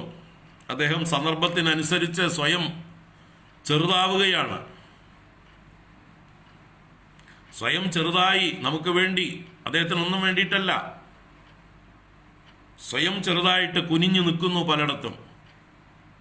എല്ലാ സ്ഥാപനങ്ങളിലും മതമേലധ്യക്ഷന്മാരെയും ഒക്കെ ചെന്ന് കാണാൻ അദ്ദേഹം മനസ്സിരുത്തുന്നു. ബിഷപ്പുമാരെയും പള്ളിയിലച്ചന്മാരെയും സ്വാമിമാരെയും ഒക്കെ ചെന്ന് കാണുന്നു അദ്ദേഹം. പാലക്കാട് ടൗണിലുള്ള എല്ലാവരെയും ചെന്ന് കാണുന്നുണ്ട്. അവിടെയൊക്കെ ചെന്ന് കുനിയുന്നുണ്ട് അദ്ദേഹം. വാസ്തവത്തിൽ അദ്ദേഹത്തെയാണ് എല്ലാവരും കുനിഞ്ഞ് നമസ്കരിക്കേണ്ടത്. അദ്ദേഹത്തിനെയാണ് എല്ലാവരും പൂർണ്ണകുംഭം കൊണ്ട് സ്വീകരിക്കേണ്ടത്, കുനിഞ്ഞ് നമസ്കരിക്കേണ്ടത്.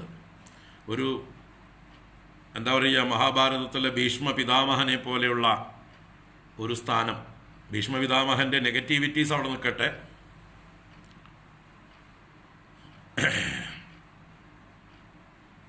അതിനേക്കാൾ യോഗ്യൻ, അങ്ങനെയുള്ള ആ ഒരു മഹാത്മാവ് പോലും സ്വയം തന്നെ സമർപ്പിച്ചുകൊണ്ട് വിധേയനായിക്കൊണ്ട് ഇങ്ങനെ കുനിഞ്ഞു വന്ന് നിൽക്കുമ്പോൾ ഈ മൂഢന്മാർക്ക്, ഒന്നിനും കൊള്ളാത്ത ആളുകൾക്കൊക്കെ വലിയ അഹങ്കാരം വരുമ്പോൾ അത് മറ്റുള്ളവർക്കൊക്കെ വലിയ അസഹിഷ്ണുത അല്ലെങ്കിൽ ഒരു എന്താ പറയുക അസ്വസ്ഥത ഉണ്ടാക്കും.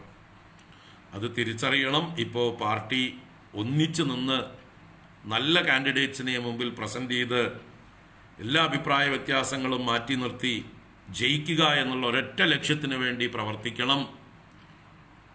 അത് ഈ മൂഢന്മാർക്ക് ബുദ്ധി ഉണ്ടാവട്ടെ എന്ന് പ്രാർത്ഥിക്കുകയാണ്. ഇതൊരു യജ്ഞമാണ്, രാജ്യത്തിൻ്റെ രക്ഷയ്ക്ക് വേണ്ടിയുള്ള ഒരു യജ്ഞമാണ്. അപ്പോൾ മഹാഭാരത യുദ്ധത്തിൽ അർജുനൻ എങ്ങനെയാണോ ഒരു യജ്ഞമാണ്, ആ യുദ്ധവും ഒരു യജ്ഞമാണ് അർജുനനെ സംബന്ധിച്ച്. ഈശ്വര ആരാധനയാണ്. അതുപോലെ ഒരു ഈശ്വര ആരാധനയാക്കി മാറ്റണം ഈ ചെയ്യുന്ന കർമ്മം. ബാക്കിയുള്ള തമ്മിത്തല്ലൊക്കെ ഇലക്ഷൻ കഴിഞ്ഞിട്ടാവാം. ജയിച്ചു കഴിഞ്ഞാൽ അപ്പം നോക്കാം. എനിക്ക് ആ സ്ഥാനം, എനിക്ക് ഈ സ്ഥാനം എന്നൊക്കെ പറഞ്ഞ് അത് പിന്നെയും ഭേദമാണ്. ആദ്യം നോക്കേണ്ടത് ഒന്നുമില്ലായ്മയിൽ നിന്ന് ജയിക്കാൻ വേണ്ടിയിട്ടാണ്.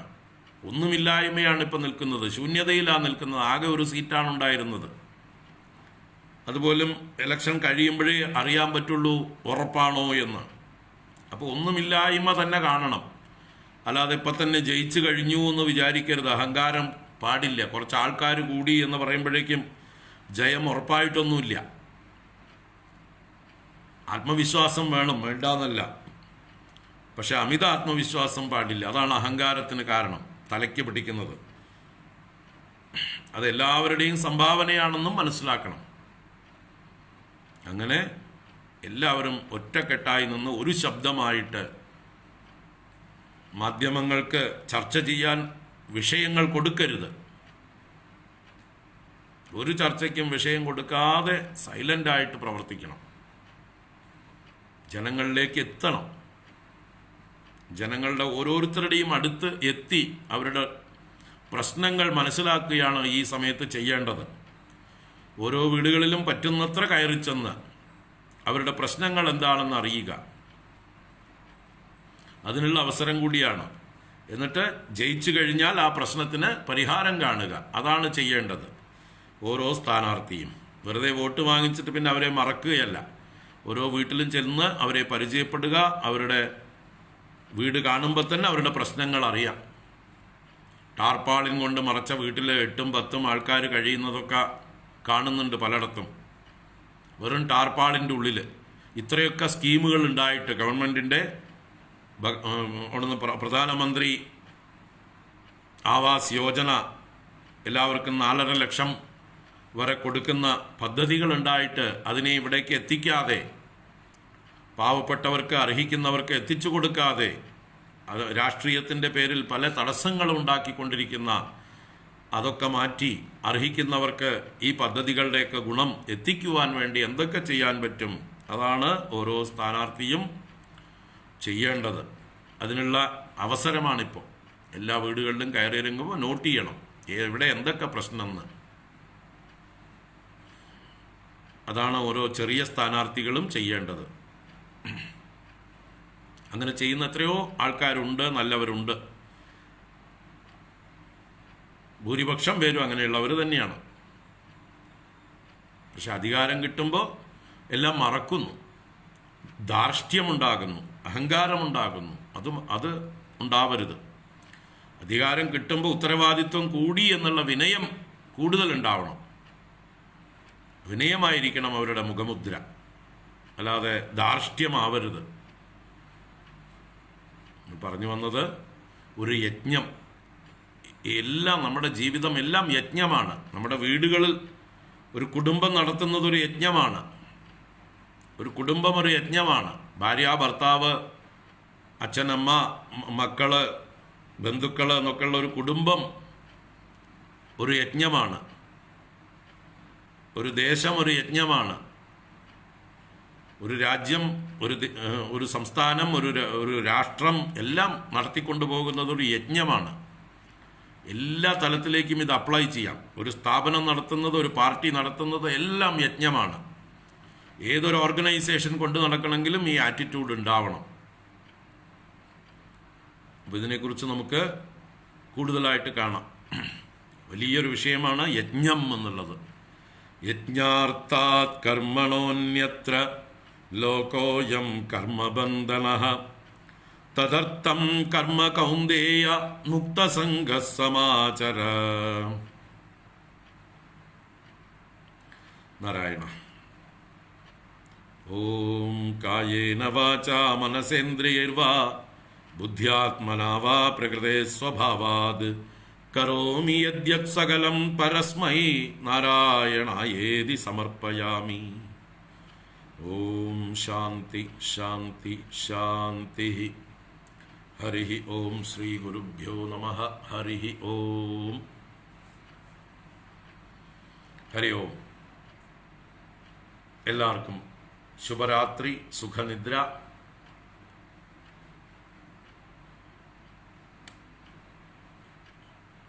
എന്താ പറയുക, നമ്മുടെ കേരള നിയമസഭാ ഇലക്ഷൻ എല്ലാവരും ഇൻവോൾവ്ഡ് ആവുക. എന്നിട്ട് നമ്മുടെ സ്വാധീനത്തിലുള്ള ആളുകൾക്കൊക്കെ നല്ല ഉപദേശങ്ങൾ കൊടുക്കുക. അതിപ്പോൾ സ്ഥാനാർത്ഥികളാണെങ്കിലും വോട്ടേഴ്സാണെങ്കിലും എല്ലാവരെയും ബോധവൽക്കരിക്കുക. ഇതൊരു യജ്ഞമാണ്. ഓരോരുത്തരും പങ്കാളികളാവണം. എല്ലാവരും അവരവരുടെ നിയതമായ കർമ്മത്തെ, ഡ്യൂട്ടിയെ ചെയ്യണം. അത് എങ്ങനെ ചെയ്യണം? നല്ല രീതിയിൽ വിനിയോഗിക്കണം. നമ്മുടെ രാഷ്ട്ര നന്മയ്ക്ക്, നമ്മുടെ കേരളം എന്ന സംസ്ഥാനത്തിൻ്റെ സുരക്ഷിതമായ നന്മയ്ക്ക്, വളർച്ചയ്ക്ക്, നമ്മുടെ ഓരോ കുടുംബങ്ങൾക്കും ഐശ്വര്യമുണ്ടാകാൻ, ഓരോ വ്യക്തിക്കും നന്മയുണ്ടാകാൻ വേണ്ടി. ഹരി ഓം. നാളെ വീണ്ടും കാണാം. ഹരി ഓം. നാളെ ബുധനാഴ്ച. ഹരി ഓം. 4 ക്ലാസ്സും ഉണ്ടാവുമെന്ന് വിചാരിക്കണം. ഹരി ഓം.